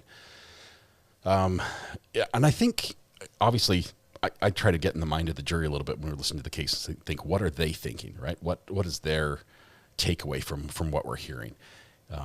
We've got a relationship within a relationship, and then a fake relationship that's laid over the top of that. So we've got 3 potential relationships the jury have to be analyzing. And it would be interesting to get in their mind once this is all over, to be like, wow, this is what was their takeaway from this? 7 women, 9 men, 4 alternates. Okay, thank you very much, Better Gorley. Appreciate that. Hidden Phil is hiding. Hopefully he'll come back in and we'll get the link. If you can text it to my burner phone, Phil, if you're listening right now. Actually, let me text him directly, because I can do that.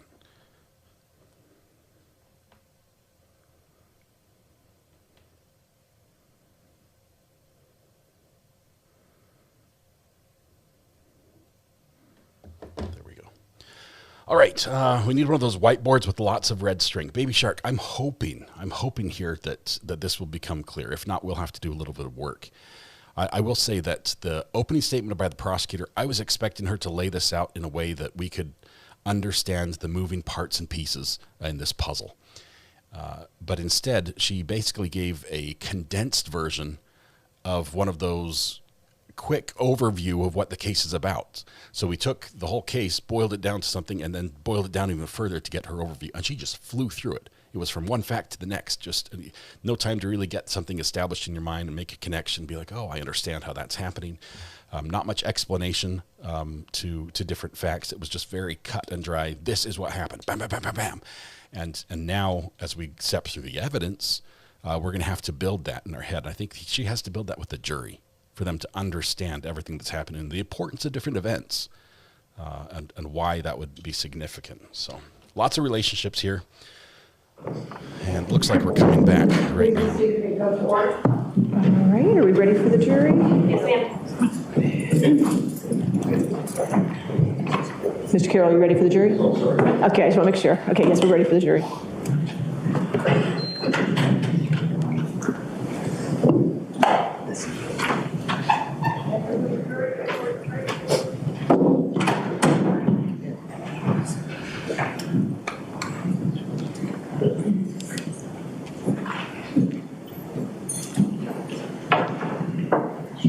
Defendant wearing the fat knot tie today. That's a tough one for me. I don't like fat knots. I like the skinny knots.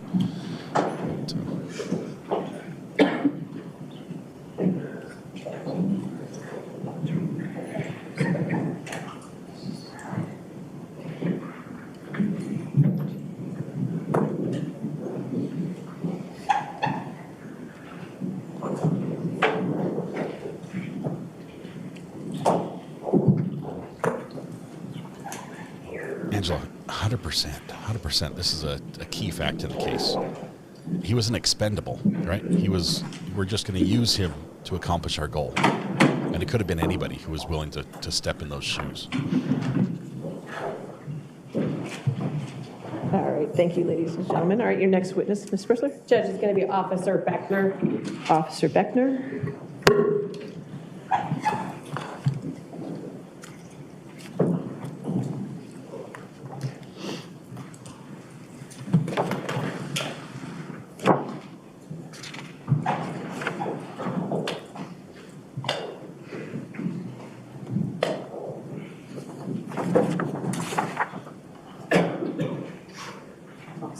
Please place Madam Clerk, raise your right hand. Do you swear or affirm to testify truthfully in this case under penalty of law? I do. Thank you.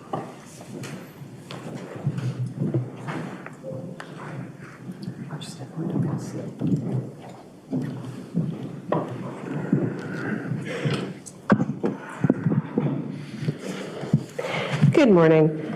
Could you please introduce yourself by telling us your name and spelling your first and last name for the court record? I'm Zachary Beckner, ZachArybEckner. And how are you currently employed? I'm employed as a police officer for Fairfax County. And how long have you been employed by the Fairfax County Police Department? February will be 4 years. And how were you employed back on February 24th, 2023? I was a police officer on patrol. With Fairfax County? Yes, ma'am. And were you on duty that day? I was. Were you in uniform and displaying your badge of authority? I was. And is your department issued uniform equipped with body-worn camera? Yes, ma'am. And can you describe how your body-worn camera works for us? You double tap the center button and it comes on, or it can be activated by lights and sirens. And at the end of the day, what, if anything, do you do with your body-worn camera? We dock them so that they can be uploaded. And was your body-worn camera working on February 24th, 2023? Yes, ma'am, it was.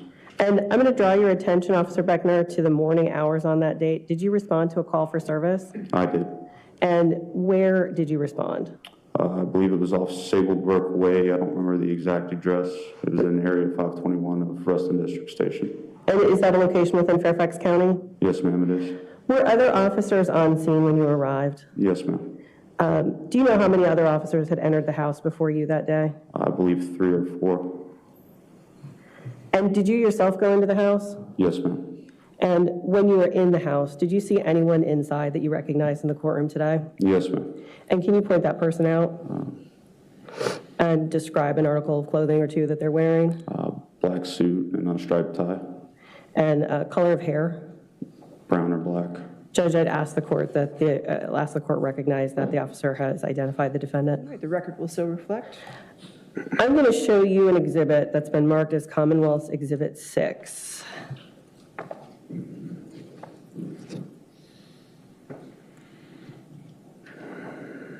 And I'm going to ask Madam Clerk that this is displayed to the witness and to counsel and to the judge at this point only.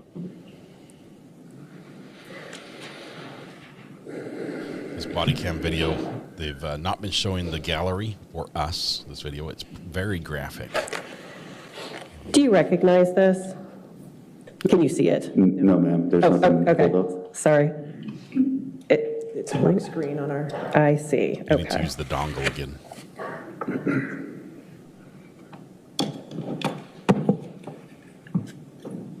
I mean, all the connections are good. For those that asked, Virginia does have a stand your ground law. You do not have to retreat before using deadly force in self-defense. No.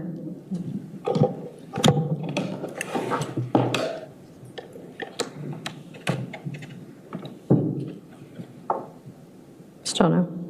You'd see it on the screen in front of you if it was... Oh, yeah, it would be here. Yeah. Okay. I'm going to take it off and put it back on. If you tried turning it off and on again. All right, well. Yeah.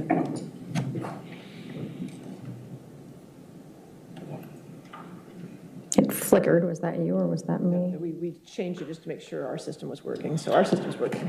Okay. Which means it's on your end, ma'am. I'm going to go back to...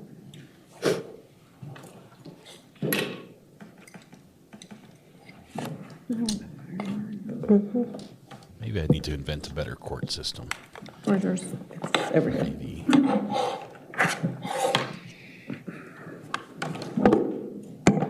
feel like we should play some Jeopardy music. Did you say, should I play some Jeopardy music? Is that what I just heard? The judge say? It's a quick lawsuit.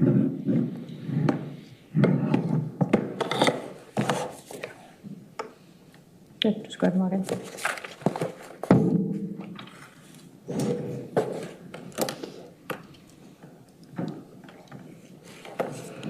K-frame, you might want to make a quick visit. This is one you might want to pop in if you have a slot in your schedule that's open.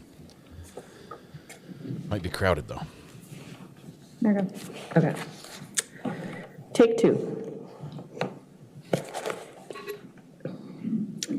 I am going to hopefully show you a clip on your screen. Can you see anything on your screen? No, ma'am, it's still black. Okay, his screen is still black. Still? There's blue on there now. No, that's just drawing up. Sorry. That's okay. Oh, I see what the problem is. Hold on. How about now? Forgot to plug in the HDMI. Yeah, nope. Okay, this is what we're doing. There it goes. Okay, there it goes. Oop. Okay, now he sees something. Now we got something. Okay. All right. Now can you see? Yes, ma'am. On your screen. Okay. And do you recognize what's on your screen? I do, ma'am. It's my body cam from that day. Okay. And the video, have you had a chance to review this before today? Yes, ma'am. And is what you reviewed a fair and accurate depiction of what you initially did and saw that morning in the house? Yes, ma'am. Okay. Judge, what I'm going to ask the court to do is seal this, ask the court to admit it as Commonwealth 6, publish it to the jury and the jury only, and I'm going to ask the court to seal this. All right, any objection to 6? No. All right, 6 in evidence under seal. Okay, thank you, Mr. Carroll. Now, as I'm playing this, I am going to stop it in places so that we can talk about what it is that we're seeing.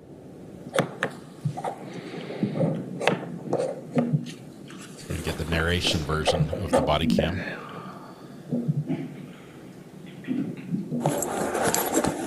Anybody else downstairs? Where's the shop person? He's downstairs. Who else? Just us? All right, hold down. Somebody hold down. Okay, here, where are you in the house? I'm at the bottom of the stairs leading to the second story. And what do you note about that door that is in front of you, or what did you note about that door? That it was open and had an exterior lock. And did you see a light on inside of the door? No, ma'am.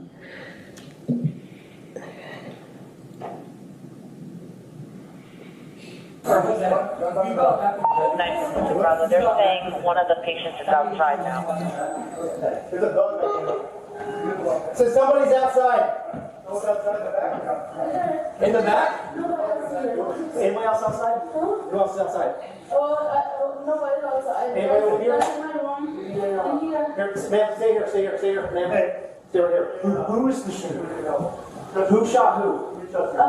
Brendan, he's an officer. I got a blowout kit if you need it. Bring it up. Is there anyone else in the house? Any kids in the house?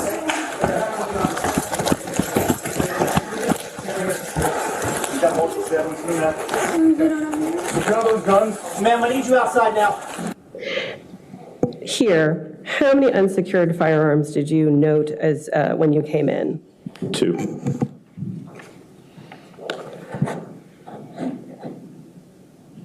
And I'm going to keep going. What do you need? Get medics in here now. Scene's cold for medics. He grabbed my arm. He grabbed my arm when I just heard that time. Okay. Someone get it. Someone go with him. I don't know when he shot at. Who's that chest wound seal? I need it from the cat right now. You got stabbed by him, so watch him. Guys, chest seal. Now. We're looking for it, buddy. We're looking for it. Can we get Gauze? Get Gauze out. Up this way. Upstairs. I need chest seal on her, and I'm going to put it right now. Just stay right there. Stay right there. There's another one behind me. Hey. Open this up for Balmer. Yeah. I got the other one for him. Okay, go. Someone check the guy behind me. Yeah. He's breathing, so. We got one guy up here, gunshot wound, one female, small mistake. Here, Did you notice the knife as you moved over to where Joe was laying? I noticed it first whenever I was checking for a pulse on him. Can someone do this for me? I don't have anything. Was that you saying, "I don't have anything"? Yes, ma'am. And what did you mean when you said that? I was checking for a pulse on the decedent there. And is that at the point when you noticed the knife? Yes, ma'am. And when you were checking for his pulse, what part of his body were you checking? His neck.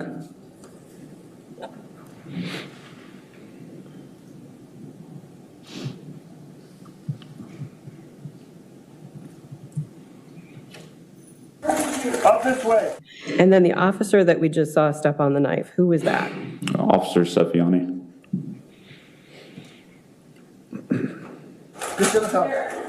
He's in the bathroom, up here. I don't have a pulse on him. He's down in there. When you said, "I don't have a pulse on him" right there, the second time, who were you saying that to? The other officers there to my left, particularly Officer Sefiani. And the view that you have of the bed at this point, do you know at this point where the unsecured firearms that you saw when you entered the room? Yes, ma'am. Can you tell us where they are? They're both laying there at the foot of the bed, basically in the same position as whenever we saw them first on my body cam.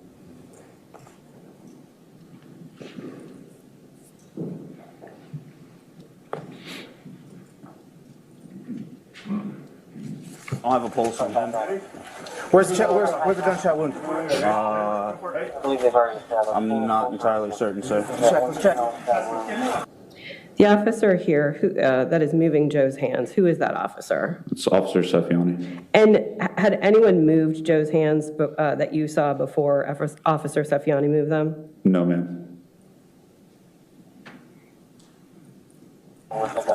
Chest. Okay.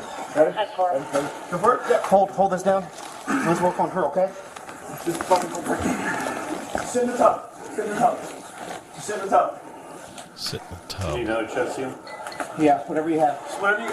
Hey, get another ALT. Get more blowout kits. Okay, then. Is it pretty down? Is there anything else that you know of? Covered by Bravo and Fresno County Force. I don't know. Was he shot in the head? Oh, no. Shot in the chest. It's a lot of blood. It looks like it's probably from a lung. No need for K9 or helo at this point. K9 10. I don't even know what to do. Firearm. Just leave it. Just leave it. Just leave it. Where it is. Alright. Okay. Yep. Since we got this kind of wait from Max, can you talk with him? I don't have a pulse. When you said that time that he did not have a pulse, what did you mean? I was checking again to confirm that I still do not have a pulse on him, ma'am. So is that 3 times that you took a pulse? I believe so, at least. And that last time, were you also checking his neck? Yes, ma'am.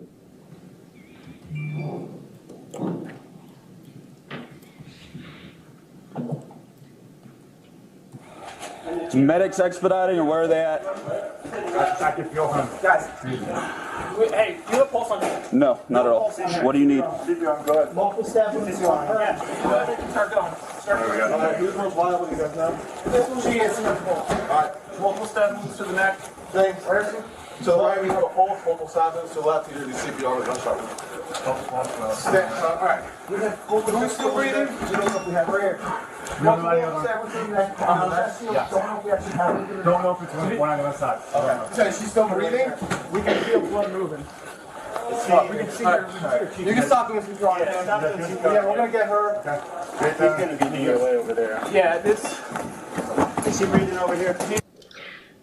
Where are the unsecured firearms in the room at this point? They've been moved onto the opposite side of the bed from me. And is that where they were when you left the room, if you recall? Yes, ma'am, to the best of my knowledge. Grab him, take him downstairs. I can't feel a pulse. You can't feel a pulse? It's hard to feel. Are you hurt? Stand by. Sorry.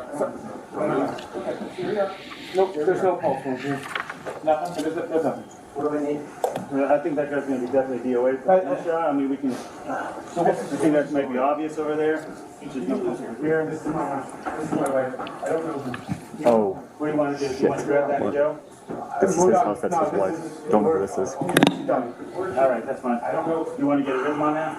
Yeah. You want to show? I got the monitor. It's right there behind you. You have it? Okay. All right. So where is he? Grab the guy out there. Get it down. Don't slide.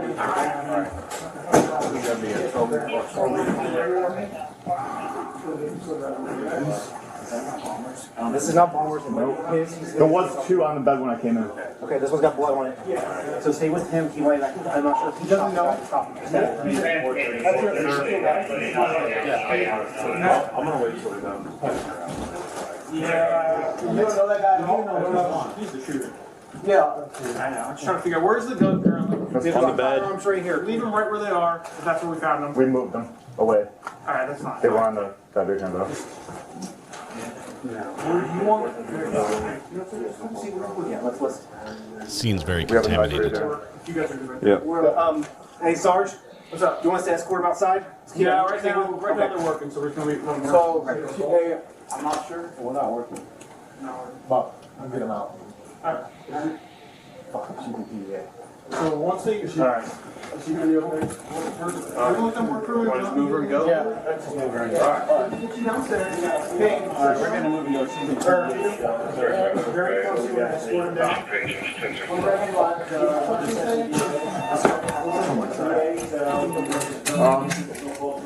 Got a knife here. Yeah. Is there kids down there? Zach? The kids are out of the way. Kids are outside. We're gonna clear the rest of the house. Someone's gotta go with them. Okay. You guys want me to go with them? If you want to go with it, that's fine. Zach, stay here. All right. You're with me. We're going to check the rest of the house. What are we doing here? He's just saying we're going to make sure no one else is hurt in the house. Okay, all right. We're gonna get something downstairs. Wow. So many people.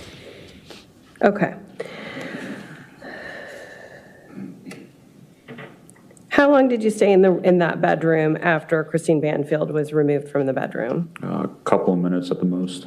And where did you go when you left the bedroom? Outside. And who was with you? Officer Hugh and Mr. Banfield. And where did you go with them? Initially, we walked outside, allowed the first ambulance to leave, and then Mr. Banfield was taken into a second ambulance. And what was the purpose of taking him to the ambulance? Just to check on him, make sure that he didn't sustain any injuries that we weren't aware of. And did he receive a medical evaluation while he was in the ambulance? The medics did check him out. Again, look for any injuries or anything that we might have missed initially. And what, if anything, did you do while you were with him in the ambulance? I searched Mr. Banfield.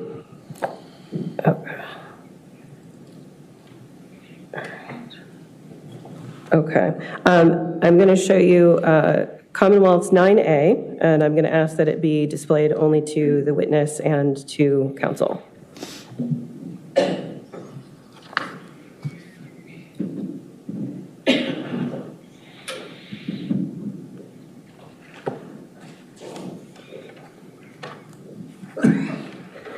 Do you recognize these items depicted? Yes, ma'am. And how do you recognize them? They were some of the items that I collected from Mr. Banfield. And can you describe what they are? It's 2 handgun magazines, a set of handcuffs, and a watch. And do they appear in this photo in the same or similar condition to what you saw them in on February 24th, 2023? Yes, ma'am. Judge, at this point in time, I'm going to ask to admit Commonwealth's 9A. And this can be... Sorry. No objection and published? It can be published to the jury. All right.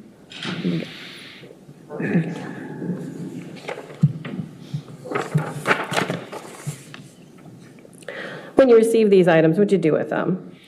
I placed them in a bio bag, is what we call it. It's a plastic bag from the paramedics.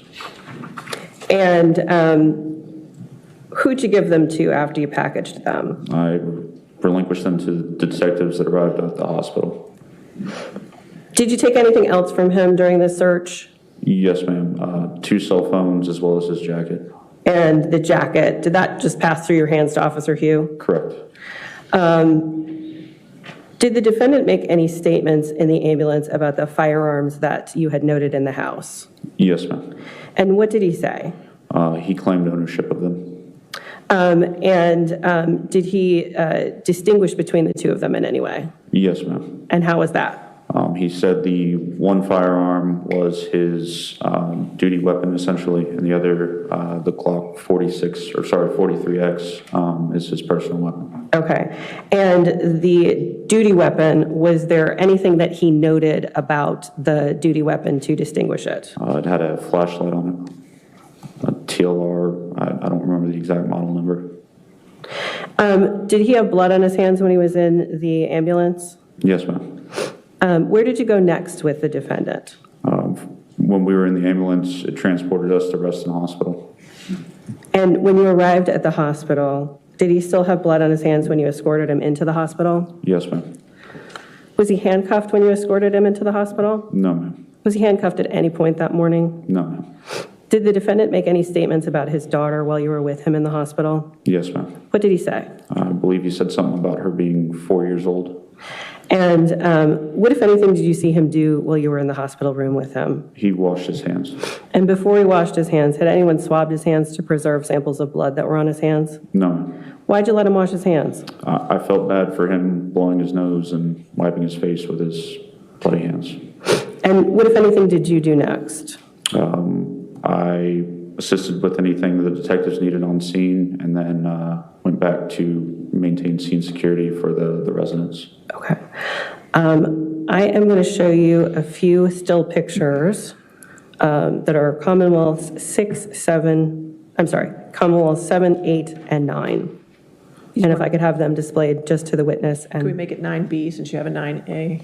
Oh, I'm sorry, Your Honor. I meant for them to be, yes, it can be 9B, but I had them as 9 and then 9A, and I just took 9A first, but that's We fine. don't yet have a 9. There is a 9. It's 9 and 9A. She skipped to 9. Okay. Yes. Gotcha. All right, Yep. so 9 we'll have. Yep. That's fine. Thank you.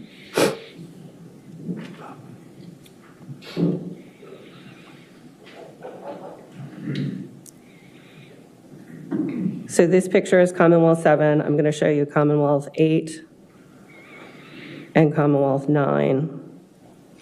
Do you recognize these photos? Yes, ma'am. And how do you recognize them? There's still images from my body cam. Okay. Judge, I'm going to ask to admit Commonwealth 7, 8, and 9. They're still photos from the officer's body cam. Okay, just a minute. And 8 and 9 should be under seal. Is that correct? Yes. Okay, so So we should any be able to objections, see 7, 8, 7. 9? So 7's admitted, 8 and 9 are admitted under seal. Yes. So we'll get to see Okay. 7. And if we could publish 7 to the jury? That's gallery too. And gallery. And the gallery. And this view, is this a view of the door as you saw it coming into the house at first? Yes, ma'am. And this view here, is this the view that you had, the first view that you had of the defendant when you came into the room? Yes, ma'am.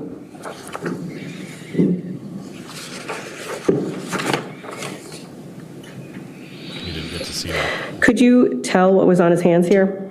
It appeared to be blood. And this view here, what is this view?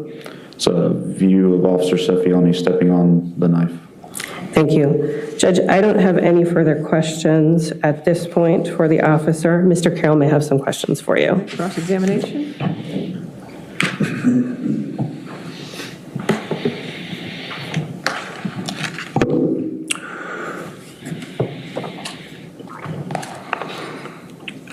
Officer Beckner, do you have any idea what number entering the house you were of the Fairfax County Police Department? I believe I was the 4th person in the house, sir. Okay. Do you know who the first person in the house was? I believe it was Officer Baumler.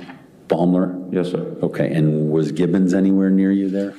I couldn't honestly remember where he was until I saw him inside the actual bedroom, sir. Okay.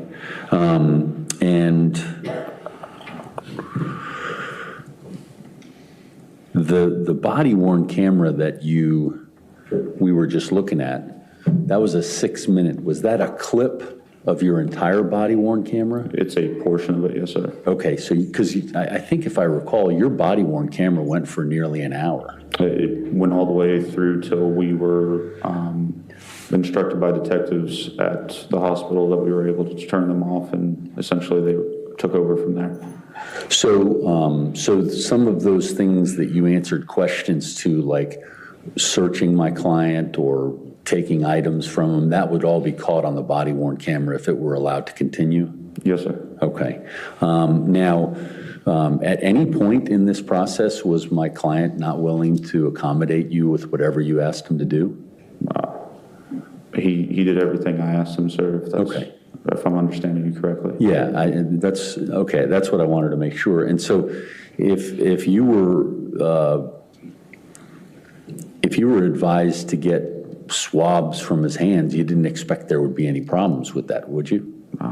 At that point in time, no, sir. Okay. So, just if I recall correctly, in your body-worn camera, the later portion, you're there when he's told by the chaplain at Reston Hospital that his wife had died, correct? Yes, sir.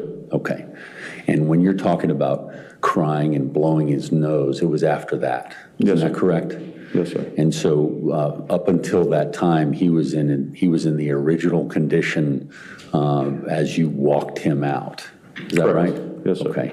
And it's fair to say he, based on your review of your body cam, he was very upset. Yes, sir. He seemed pretty emotional at the time. Okay. And after that, he went over or he was blowing his nose and he got blood on his face and things like that? Yes, sir. Okay. And that's when you acquiesced, I guess, to allowing him to do that? Yes, sir. I was trying to be empathetic at the time. No, I understand. Was there anybody who told you not to do that? No, sir. Was there anybody who had gave you any advice as you were the person who was supposed to be watching him from that point forward that would suggest that you would know that washing his hands was a problem? Not at the time, no, sir. Okay. Did you get any sort of instructions other than just have him in a separate ambulance than his wife? I didn't even have that instruction, to be honest with you, sir. I mean, his wife was taken as quickly as she could to the hospital to receive treatment, so. Understand. And what we just talked about would show on your further body cam? Correct, yes, sir. Okay. Now,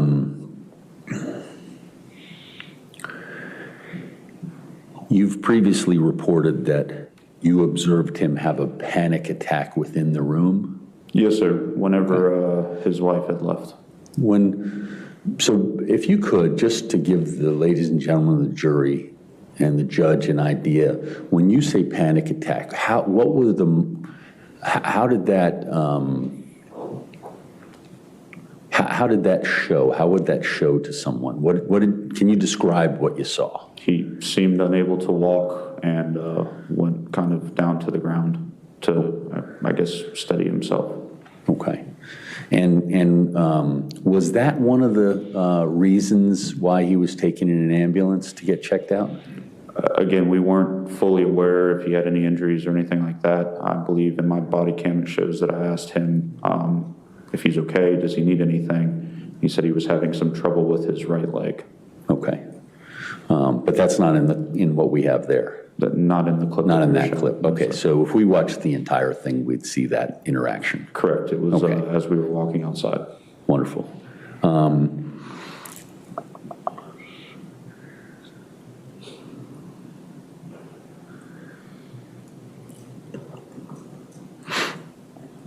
And were you present when the doctor addressed the spasms that were in his leg?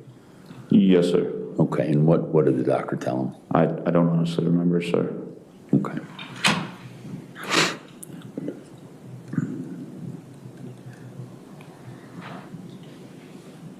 Now, Officer Sephion, as I understand it, Officer Sephion was the one who kicked the knife, correct? He stepped on the knife. Or it moved. After he stepped on it, it moved. I don't mean to suggest something more than that. Yes, sir. He stepped on it with his heel. And was that the original place where the knife was when you walked in? I believe it to be, sir. Again, I didn't see it until I was taking the other gentleman's pulse. Okay. That's right. And so you would have gone past it and you'd be looking back at it. Is that right? That was the view that we saw. And were you the first person to have walked in that direction toward where Mr. Ryan was? I believe so, to the best of my knowledge. Okay. You don't know what had happened before that? No, sir. And then when you, there's a point in the body cam video where there's someone in front of you. Do you know which officer that is? Which time, sir? It would have been the person who said something like, "Oh my God, that's his wife." That was Officer Baumler. Officer Baumler, okay.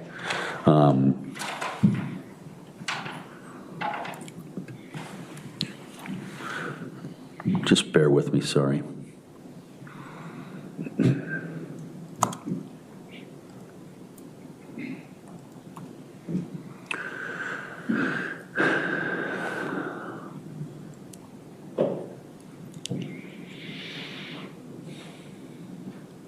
Oh, and I'm sorry, Officer Sefian, did you observe Officer Sefian, or I know your body camera did you see it as well, moving Mr. Ryan's body parts around? Correct. Okay, what was it you observed? He moved his hand so we could check for his injuries. Okay.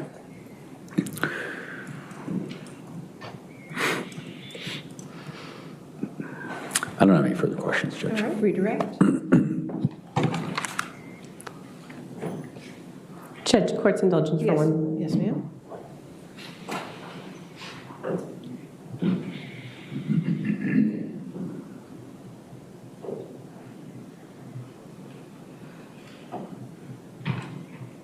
Nothing further, Judge. All right, is this witness subject to recall? Not from us, Judge. Yes, that's fine.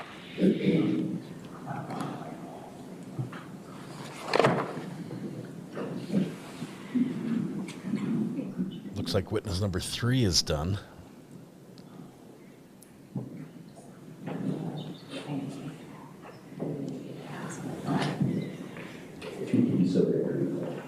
Sorry. Yes, Your Honor. So, okay, you got to put your, okay, so sir, you're subject to recall, so you're free to go today, but you might be called again in this case, so you cannot talk to anybody about this case and do not do any research and avoid any news about this case, okay? You still have the rule of witnesses in place, okay? Yes, ma'am. So All right, 2 and 3 are both subject to recall, right? Yes, ma'am. Judge, Lieutenant Gibbons. Lieutenant Gibbons? Someone had asked about a blowout kit. A blowout kit is like a trauma kit in first aid. It has a lot of the things you would need for a massive injury, like a tourniquet or a chest seal. You know, some of those more urgent type first aid pieces of equipment in it.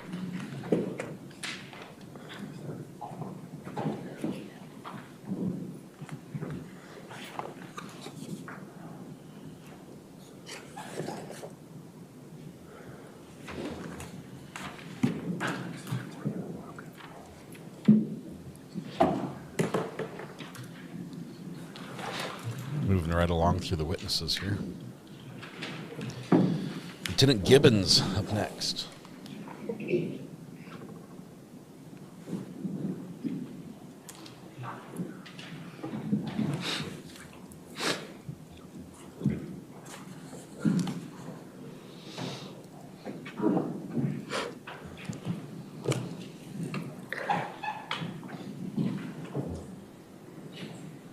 The rule of sequestration is in place, so witnesses that are subject to recall are not allowed to stay in the courtroom or watch or listen to any of the proceedings. Testify truthfully in this case under penalty of law. I do. Thank you.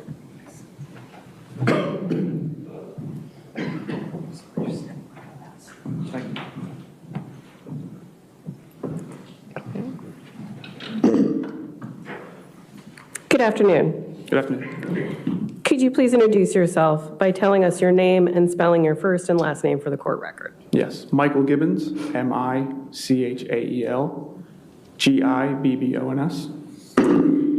And how are you currently employed? I am a lieutenant with the Fairfax County Police Department. And how long have you been with the police department? I've been a police officer for 9 years. And how were you employed on February 24th, 2023? I was the Days A sergeant of the Reston squad for the Fairfax County Police Department. Were you on duty that day? I was. Were you in uniform and displaying your badge of authority that morning? I was.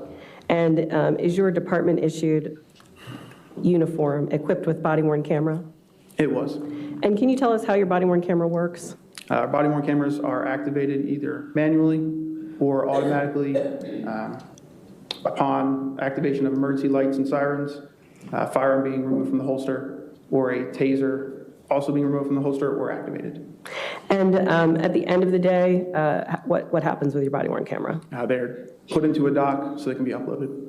And Lieutenant Gibbons, drawing your attention to the morning of that date, February 24th, 2023, did you respond to a call for service that day? I did.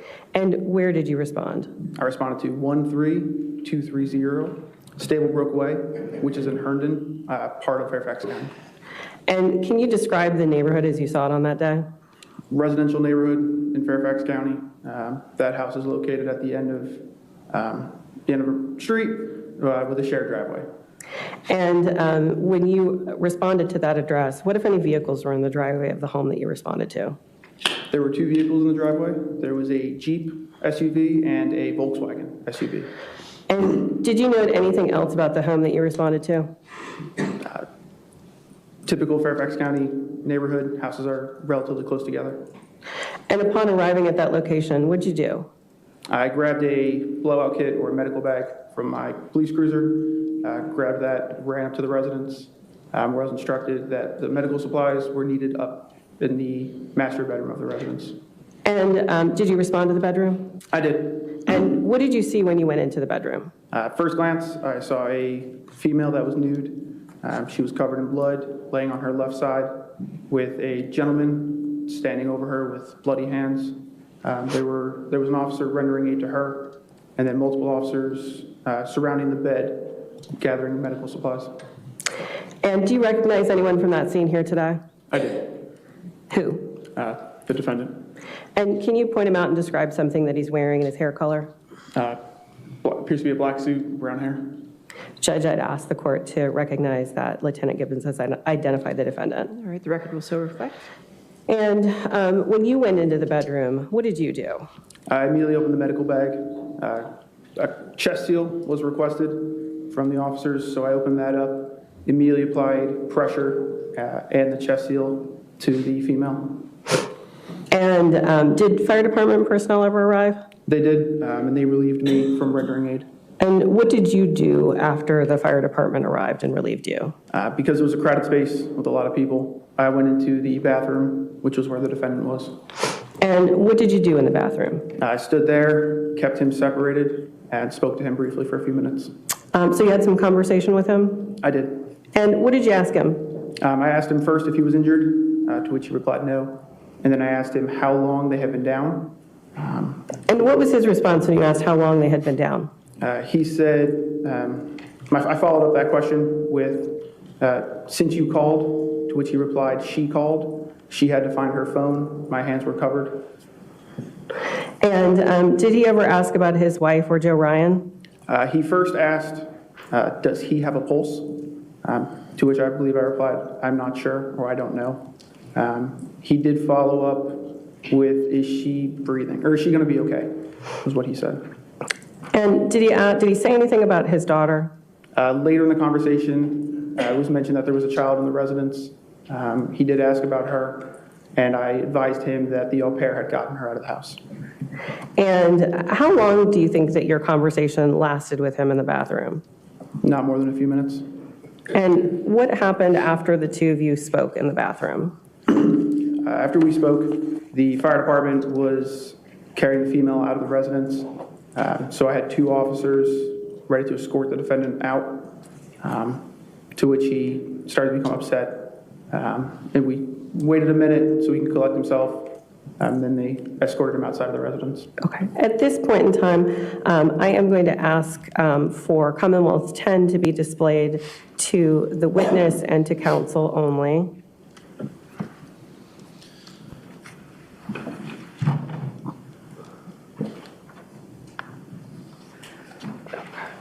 So if you look at your screen, can Can you tell me if you recognize what Commonwealth's Exhibit 10 is? My body camera footage from that event. And have you had a chance to review this before today? I have. And is the video that we see, that we're going to see, is it a fair and accurate depiction of what you initially saw and did that morning as you responded to this call for service? It is. Judge, I'm going to ask the court to admit Commonwealth's 10. I'm going to ask that it be played to the jury and counsel only, and I'm going to ask for it to be sealed. All right, any objection? No objection, Your Honor. All right, 10 is an evidence under seal.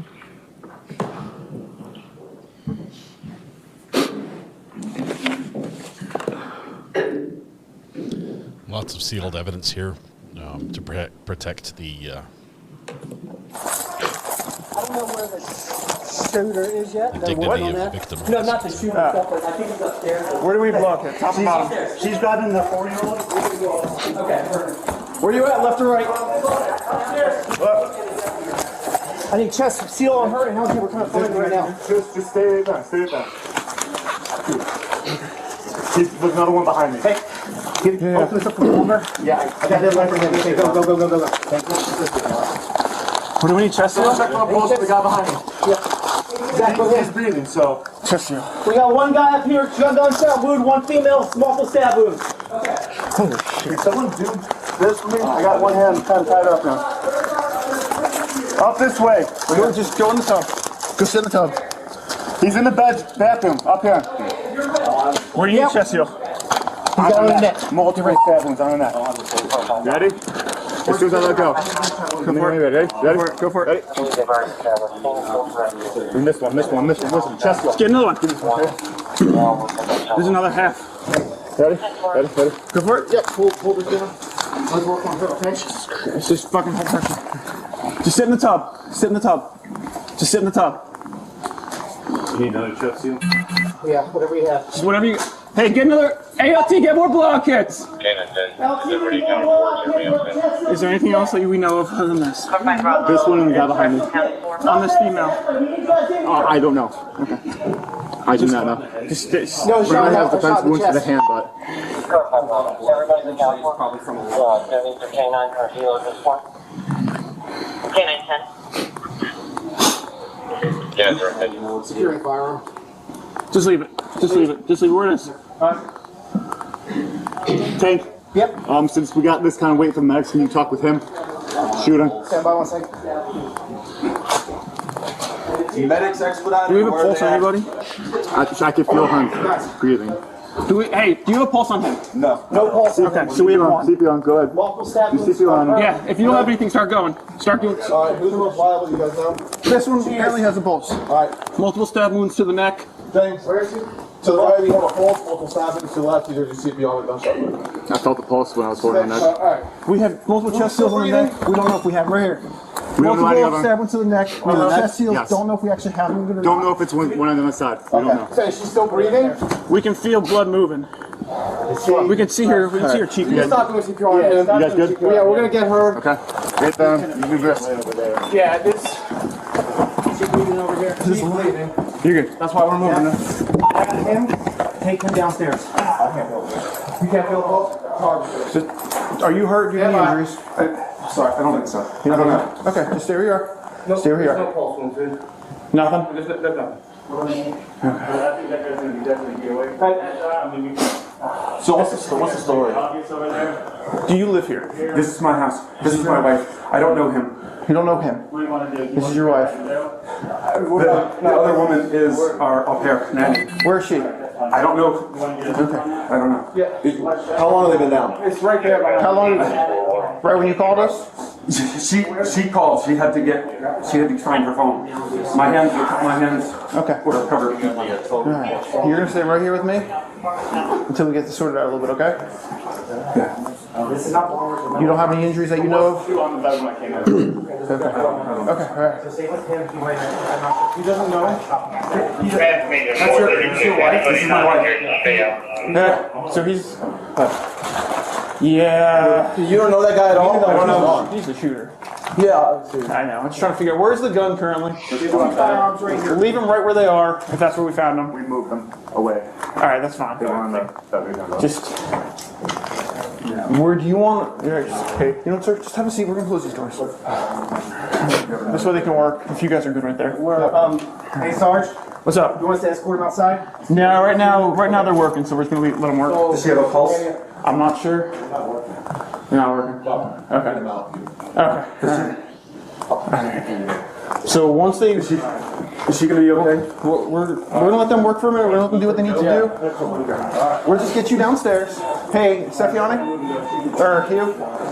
Very closely, we're going to escort him down. Just don't touch anything. Just, let's let them... Sorry. Let's let them go first. I thought they were going to... Is there kids down there? The kids are out of the My daughter's here. I don't know. I think the au pair got her out. Don't worry about that. Okay. Just grab the monitor. We'll go with her, that's fine. Zach, stay here. You're with me. Hold on. What are we doing here? He's gonna stay. We're gonna make sure no one else is hurt in the house. Okay, all right. We're gonna get husband downstairs. All right, guys. Do you need a second? Have a seat. Just write down. Just have a seat.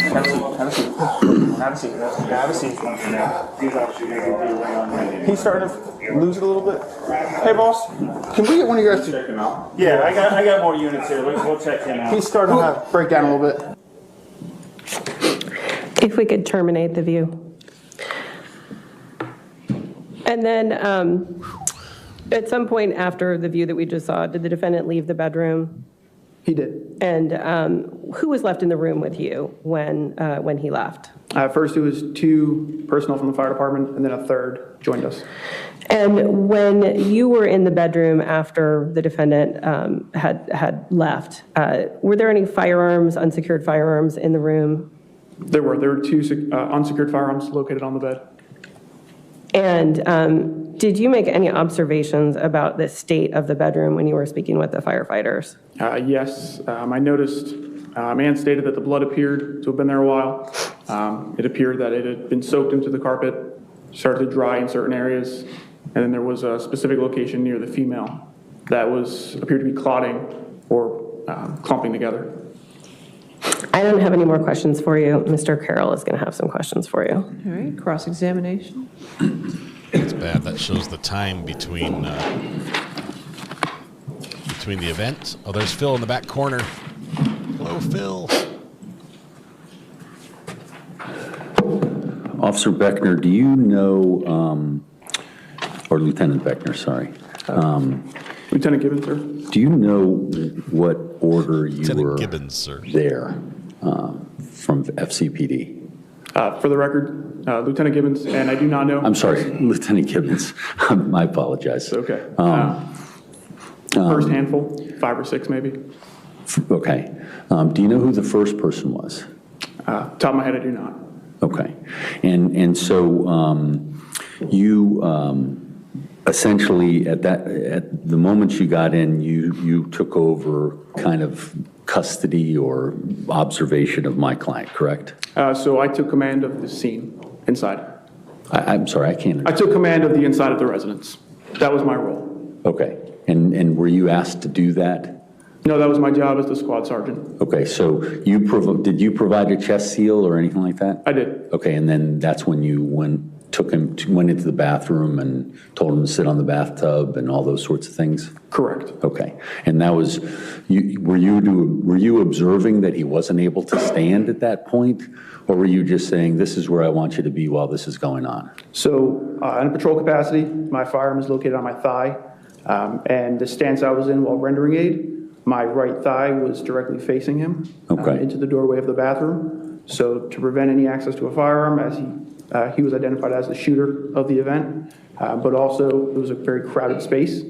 So I determined the tub was a safe location for him to be, either sitting in it, on it, outside of where we needed to work.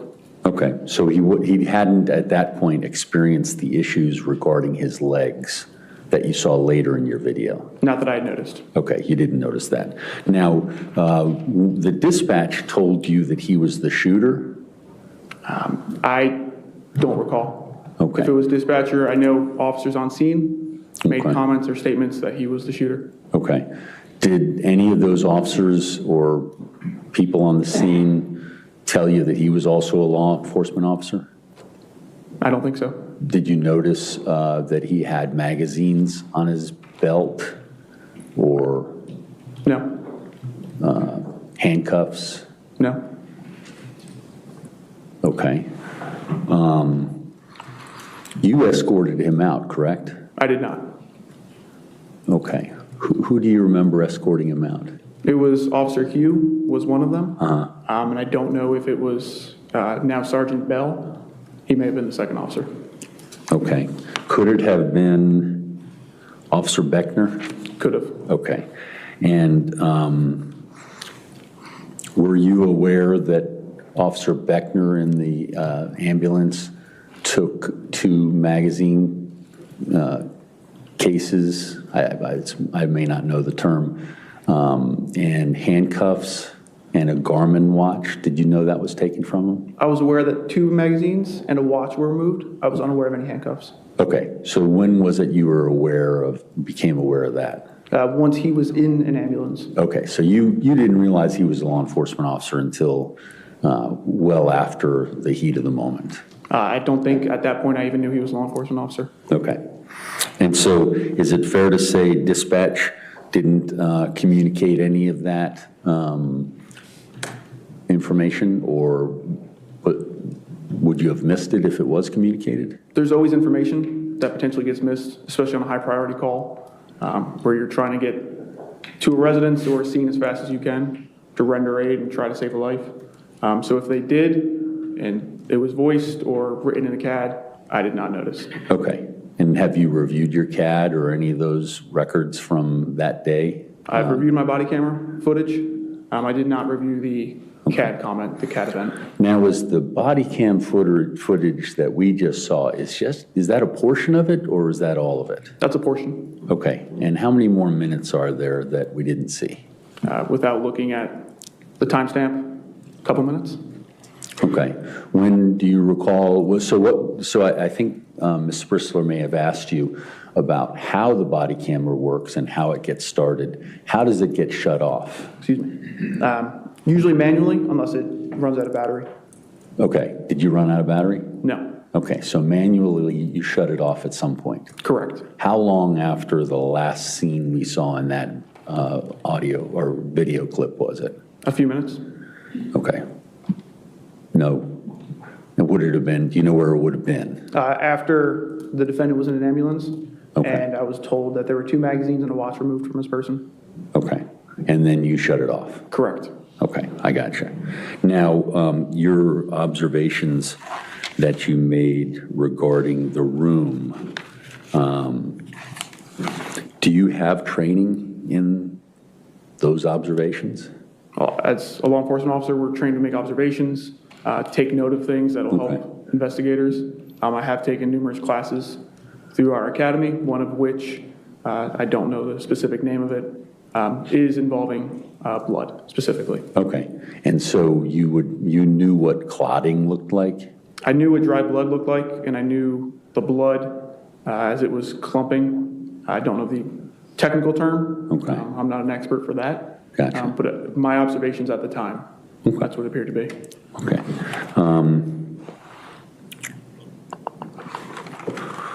Your Honor, court's indulgence. Yes, sir. That's the legal version of hold, please.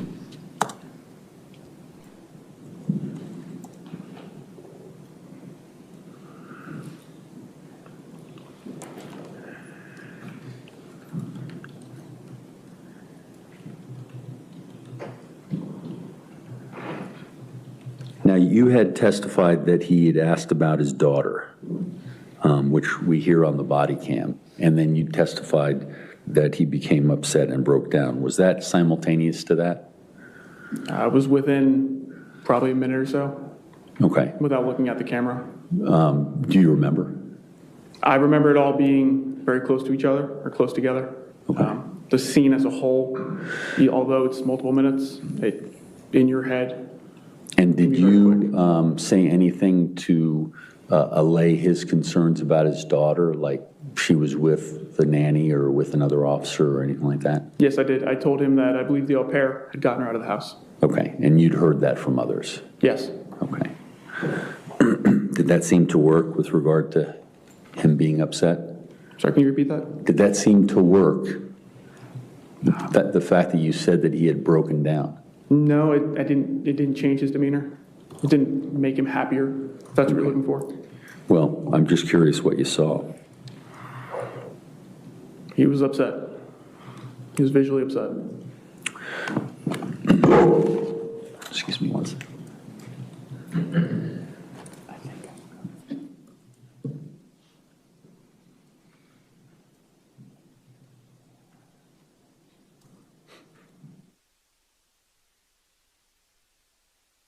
All right, redirect. No more questions. Court's indulgence for 1 moment. Might be done with this witness.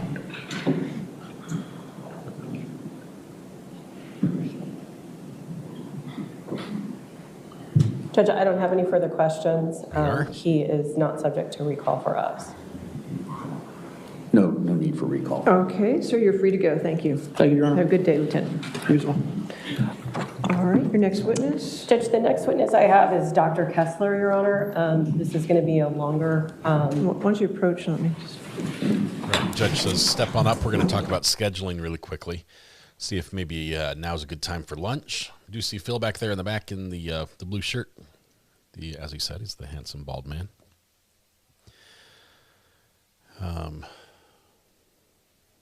It is 12:28 in Virginia, as you see the clock on the desk there, as it is on the East Coast. Their clock's actually about 2 minutes slow. Still trying to get Phil's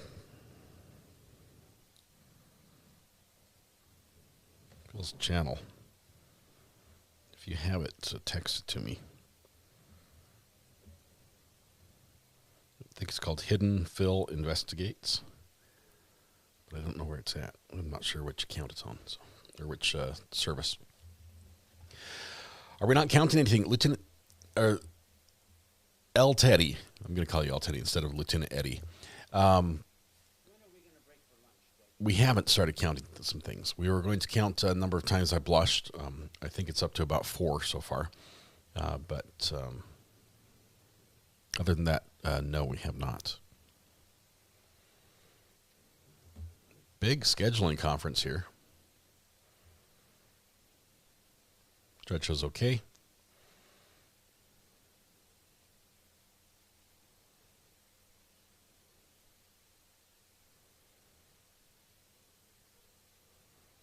Lots of nodding. There seems to be agreement.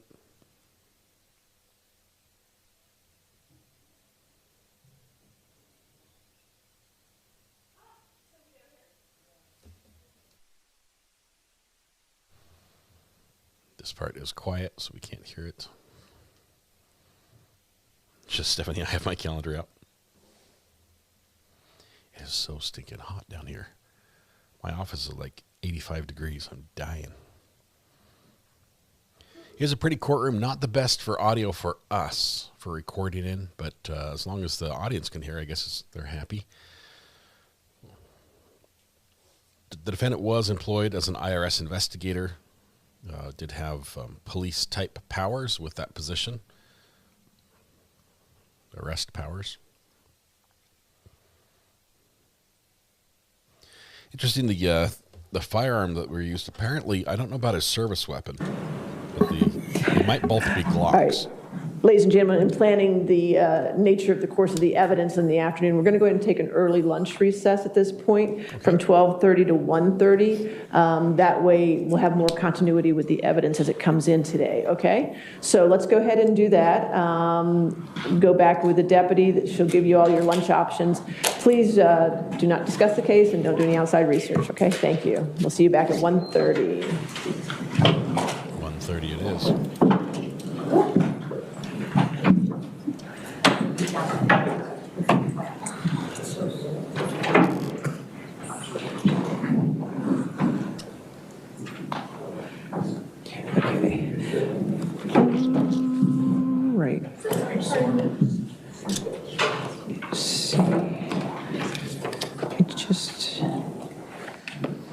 Kessler's up next. I have two other items. One of them is the technology. If we could make sure, and if you're going to use the document camera for the medical examiner, can you make sure that's up and running for your tangible evidence?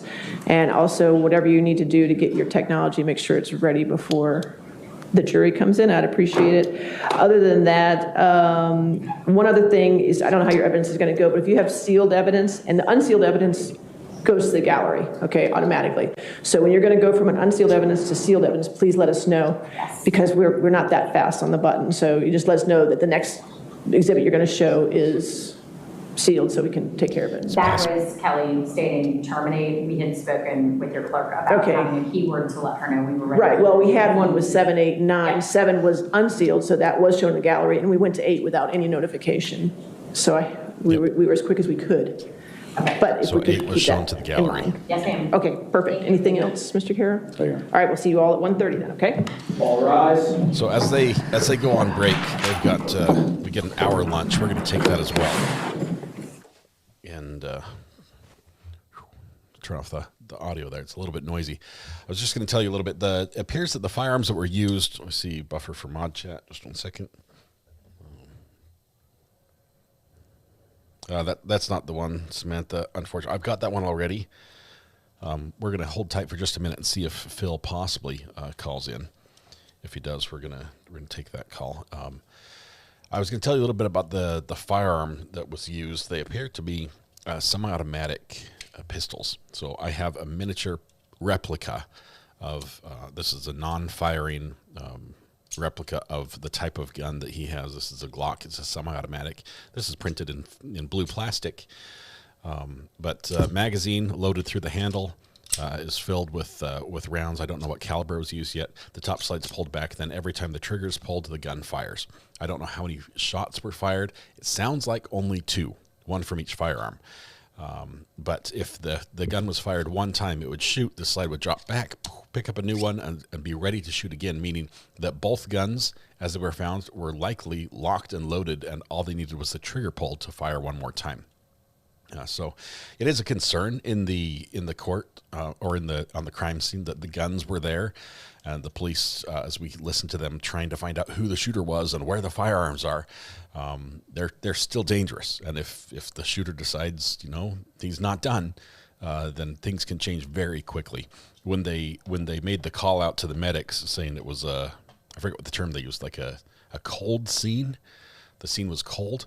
That was basically saying, first, we just had officers there. They secured the scene. Once it's secure and it's no longer a threat, then the medics, the ambulance crew, who don't have firearms on their side where they can defend themselves, can move in, and that's when they can move victims and things like that a little bit better. The defendants did have a flashlight on the weapon. The flashlight is mounted under. You can see on the edge of this replica, it has 2 little grooves, and the flashlight clips onto the bottom, and it just sits right under here.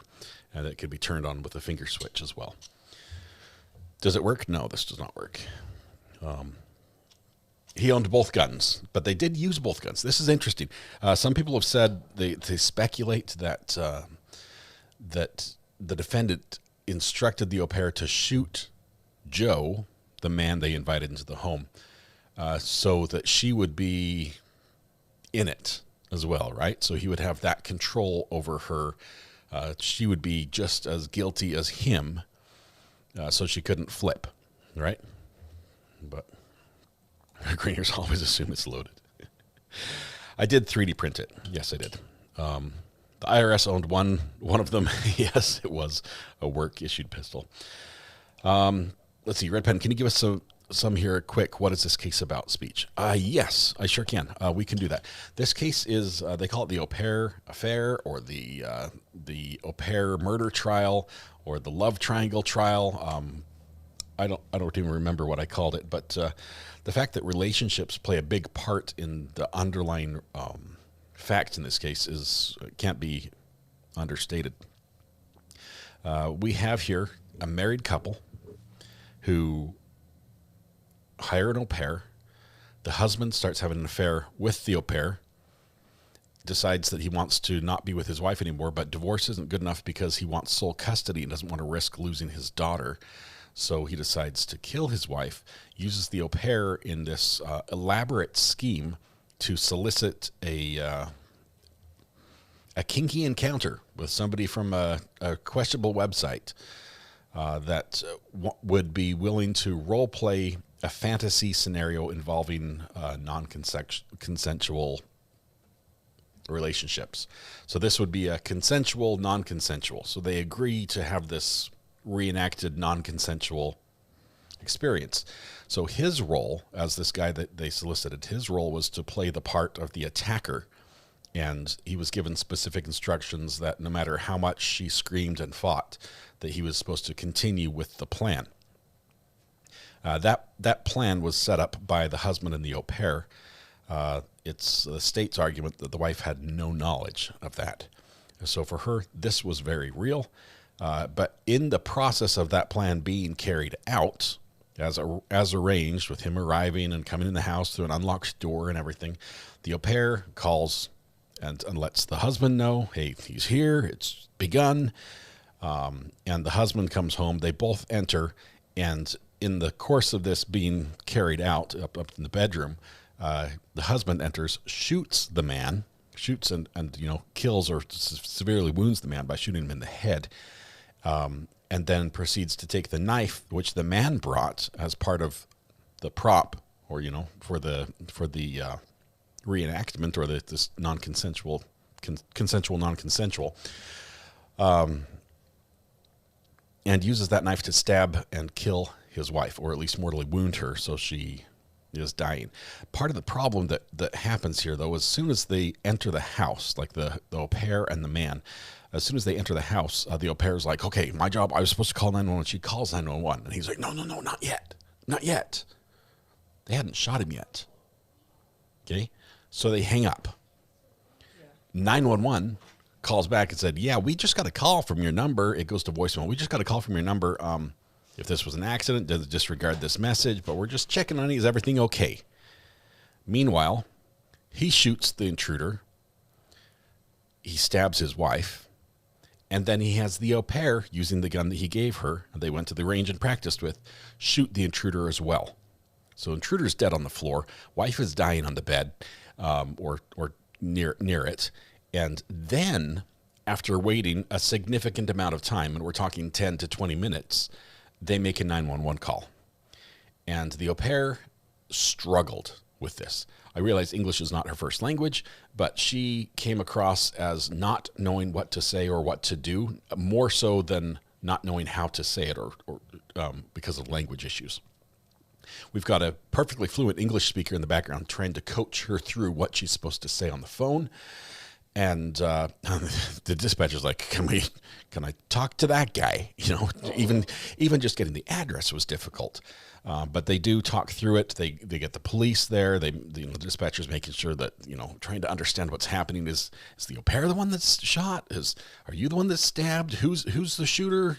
Who's in the house? It's very confusing in those moments as the dispatcher is trying to understand it and relay that information to the cops. Cops show up. They know two things. They know someone's been shot, someone's been stabbed. And so they show up, and they're trying to secure the weapons and understand where the victims are. Is there anybody else in the house? Is there anybody else that's injured? Are you the one that's injured? And they didn't even know that the Joe had been shot in the head. They thought he only had a chest wound. And so, they're trying CPR on him, and then they realize, oh, he's dead on arrival. They cancel the CPR on him. They're trying to get the trauma kit with the chest seal, right? That plastic adhesive they stick on the chest just to keep the blood inside the body. On her, they put one on. They miss one of the stab wounds on her neck. They have to use another one to cover the other one because there are quite a few on her neck. And in all of this, the husband is sort of hovering around, like asking questions. Hey, what's going on? Does he have a pulse? Is she going to be okay? And the husband always mentions the wife as she. Even in the background on the phone call to the 911, it's just she. And it comes across as like distant, right? This is he says, oh, that's my wife. But I shot her and the au pair shot the guy. Or I shot him and the au pair shot him. And it just seems a little off, right? There's like a little radar going off, going, something's not right in this situation. And I think the police picked up on it. The last officer we heard, he was like, I need to make sure this man, as the shooter, just doesn't have access to another weapon right now. You sit in the tub for now while we're trying to sort things out. We need to get you out of this scene. Don't touch anything. The scene was quite contaminated. Realize we have 2 murder victims. A lot of times that's, we have the perpetrator and the victim in a crime scene, so that can cause some contamination. But we have 2 murder victims, one of them which was set up to look like the perpetrator. We have 2 perpetrators who have also been in the crime scene for some time, moving things around a little bit, as we heard from the state.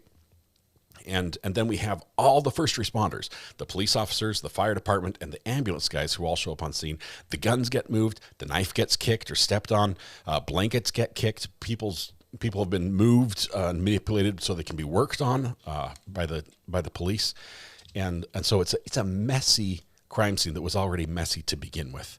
So that's just going to complicate the investigation, and I think we're going to get into that maybe on the defense side when defense stands up to sort of see why there were these 2 competing theories about what happened among the investigators, and why there was, why they made decisions they did. So that's a quick summary. I will tell you that my summary of what just happened was longer than the state's open in this case.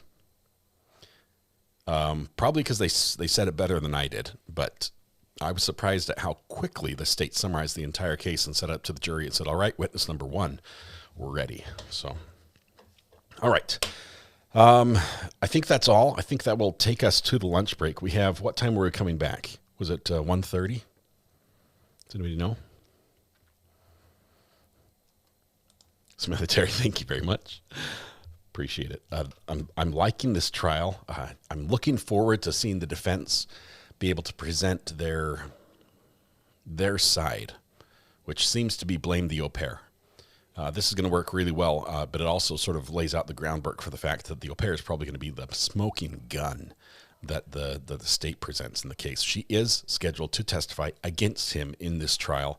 She does have a plea deal. She does get a sweet deal on this, which basically might end up with her just getting time served and deported back to Brazil. So it's going to be spicy. But next up after lunch, we're going to hear the medical examiner, I think. So, all right. Wow.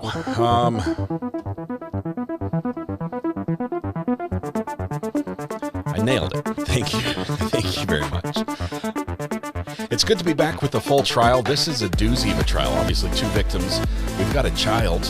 I mean, the child has been sort of pushed in the background, left downstairs, possibly locked downstairs to make sure she didn't interfere or see something she shouldn't have.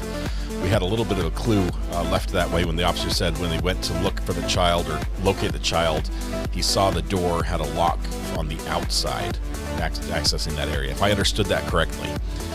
So, all right, I need to make a portal so we can portal to day 1, part 2.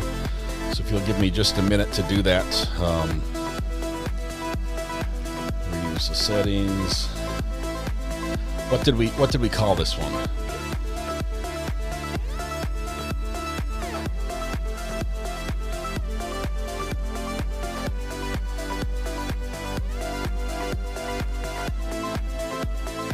All right, we're gonna be set up here. I'll have to change some things around here in just a minute, but I will say, tonight when you go home, please hug the people you love. Smile at someone, make their day just a little bit better. Please stay safe till we go live again. In about 45 minutes, we'll return with the second part of the opening day. We've already had, 4 or 5 witnesses? We're moving right along in this case. Get the things right on here. Reactions. Visibility. We're starting at 1:15-ish. All right, you guys, we'll see you in a little bit. Enjoy the afternoon. Have some good lunch.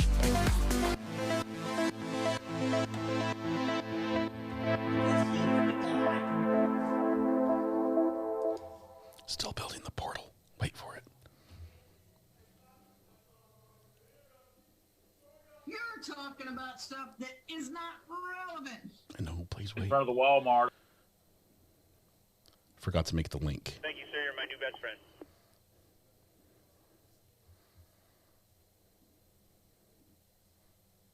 Don't miss the forest for the trees. All right, now we're done. See you guys after lunch. Use your words.